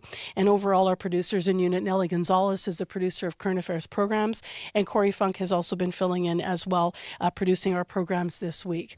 So big thanks to all of you for listening. We're just about to wrap the show and go to our final news. I want to say something about our weather forecast here for just a moment. So this changed mid-show. We started and got on the air and it was like, okay, we're going to get in Winnipeg about 5 to 10 centimeters. And then it shifted. Heather got off the phone with Environment Canada and they let us know that the snow in Winnipeg could be 25 centimeters. It actually could be a little bit more than that. There's a second band moving through, not the kind of band you want, a band of snow and storms. And so this is going to be moving through Manitoba, and it's going to be fast when it comes. So we could see 5 centimeters of snow per hour in Winnipeg once this starts to come down. So if you do have travel plans anywhere across Manitoba, southern Manitoba in particular over the next couple of days, you're going to really want to check and lean into the forecast because we can cross our fingers this will shift, but it's looking like it's socked in right now and coming. So total accumulations in the storm across southern Manitoba by tomorrow night, by Friday night, is 20 to 30 centimeters of snow. So this is going to stretch east of Brandon through Winnipeg, north of Steinbach in the initial band, and then it all should taper off by tomorrow night. So in time for the weekend, and we'll see if we get any melting because Winnipeg actually is going to be below zero. At least right now it looks until next Tuesday. This is CBC's Information Radio, and your news is next. This is CBC News. Good morning. I'm Heather Wells in Winnipeg. At 8:30, it is -7, a high today of -1 with snow on the way, as we just heard. Albert Shingoose never gave up searching for his daughter. He led community searches in Winnipeg, sometimes for weeks at a time. And he'd travel home to St. Teresa Point to care for her children and his other grandchildren. DNA confirms the 30-year-old from St. Teresa Point is the 4th victim of a Winnipeg serial killer. CBC visited Albert Shingoose at the family home in October of 2023. At the time, police did not believe Ashley Shingoose was Buffalo Woman, but Albert thought otherwise, and he wanted more done to search the landfill. I don't care if they arrested me. I go and do it. I dig in there, and I don't care if the cops come and take me away from there. But I still go back there again and do it again. No matter what. Because that's my daughter. Premier Rob Canoe has promised the family there will be a search of Brady Road landfill for Ashley. The family is holding a news conference later this morning. Now, Winnipeg's new police chief says the service is in talks with the city and province about searching Brady Road. Jean Bauer says the police service has had almost 3 years to reflect on its initial decision not to search the landfills. He was asked how Winnipeg police will treat similar cases in the future. Definitely our intention is always we need to try to search to find someone's loved one in the landfill. I don't know every hypothetical, but definitely if we can do it and we have capacity and support, such as now we have community support. So I think, we can overcome a lot together. No word on when the search for Ashley Shingoose will start. Police believe her remains are in the same area of the landfill where they found Rebecca Contois. Well, from spring right back into winter, Environment Canada has issued a snowfall warning in a band from Swan River all the way to the southeast corner of the province. Brad Vrolik, Environment and Climate Change Canada meteorologist, says we'll be hit by 2 bands of snow. The first bringing 10 to 20 centimeters, mostly north of the Trans-Canada, starting later today. Then Vrolik says a second band forms tomorrow east of Brandon. The places that will see the most snow most likely will be where these 2 bands overlap the most, and that will likely be in the White Shell region east of town. They could see anywhere from 25 to 35 centimeters of snow by the time this is all done. He says Winnipeg could see between 5 and 10 centimeters overnight, and then tomorrow heavy snow as much as 5 centimeters an hour. Winnipeg could see between 10 and 25 extra centimeters of snow tomorrow alone. Anyone traveling in the next day or two, he says, should keep an eye on highway conditions. Health Canada says about 50,000 Canadians have died of opioid addiction since 2016.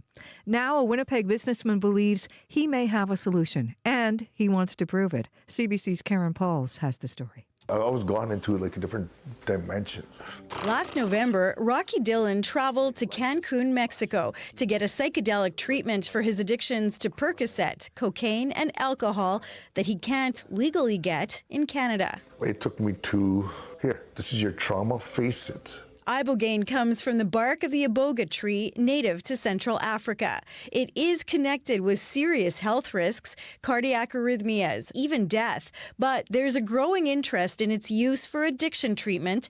Advocates say it resets the brain to its pre-addictive state. What we hope to do is set a protocol, a safety protocol. Winnipeg businessman Ken Cranwell owns 2 addictions treatment centers. He's also on the board of a Canadian company that's working to get Health Canada approval for clinical trials. Nobody more than us wants to prove that it's safe and efficient. Rocky Dillon says he's had no detox or withdrawal symptoms, no cravings, and he hasn't used drugs or alcohol since last November. I believe.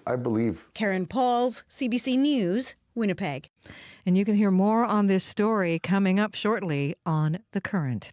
You can find more Manitoba news updated throughout the day at cbc.ca/Manitoba. All right. Thank you so much for the morning, Heather. You're welcome. Heather Wells in our news center today. Well, thank you everyone for listening. We're just getting ready to wrap the show. I'm just going to mention here that traffic has been pretty good today. So that's a good thing because later it probably won't be. Once this storm system starts, you're going to have to really watch it and check 511 before you head out anywhere in Manitoba. That's probably the best bet because with storms like this that move quickly, it's really sort of hard to keep up, obviously, with all that info. So give it a check before you go out. Really easy to do at 511. And now Abby's actually going to have her last look. I know. We have to listen to this. Ready? Our mic's like a squeaky chair here. Yeah, we're gonna have to work on that. Okay. Snowfall warning in effect for southern Manitoba. It's gonna be heavier later in the day, and then it continues into tomorrow or Friday with the heaviest in the southwestern part of the province. Tomorrow Friday, snow keeps falling. We're gonna see about 15 centimeters more possible, but be careful on the road. It's going to get slippery, and we're going to see some windy conditions on the road, Marcy. All right, I'm going to creak the mic back to my position here. Thank you all. So thank you for listening to Information Radio this morning. We appreciate you being along with us. Don't forget Radio Noon is next, local programming between noon and 1, and the call-in today between 12:30 and 1 o'clock. You can check out. You can also watch the morning show anytime, streamed online at cbc.ca/Manitoba on our main site. You can go also to our YouTube channel, and we hope you do, because lots of times when you hear an item on the radio, you might not realize there's also a video component to the show as well, to that story. So check us out on our CBC Manitoba YouTube channel. Take care, everyone. Be well. Have a great rest of your Thursday, and we'll talk to you again tomorrow morning right here on Information Radio, your morning show on CBC. The Current is coming up next.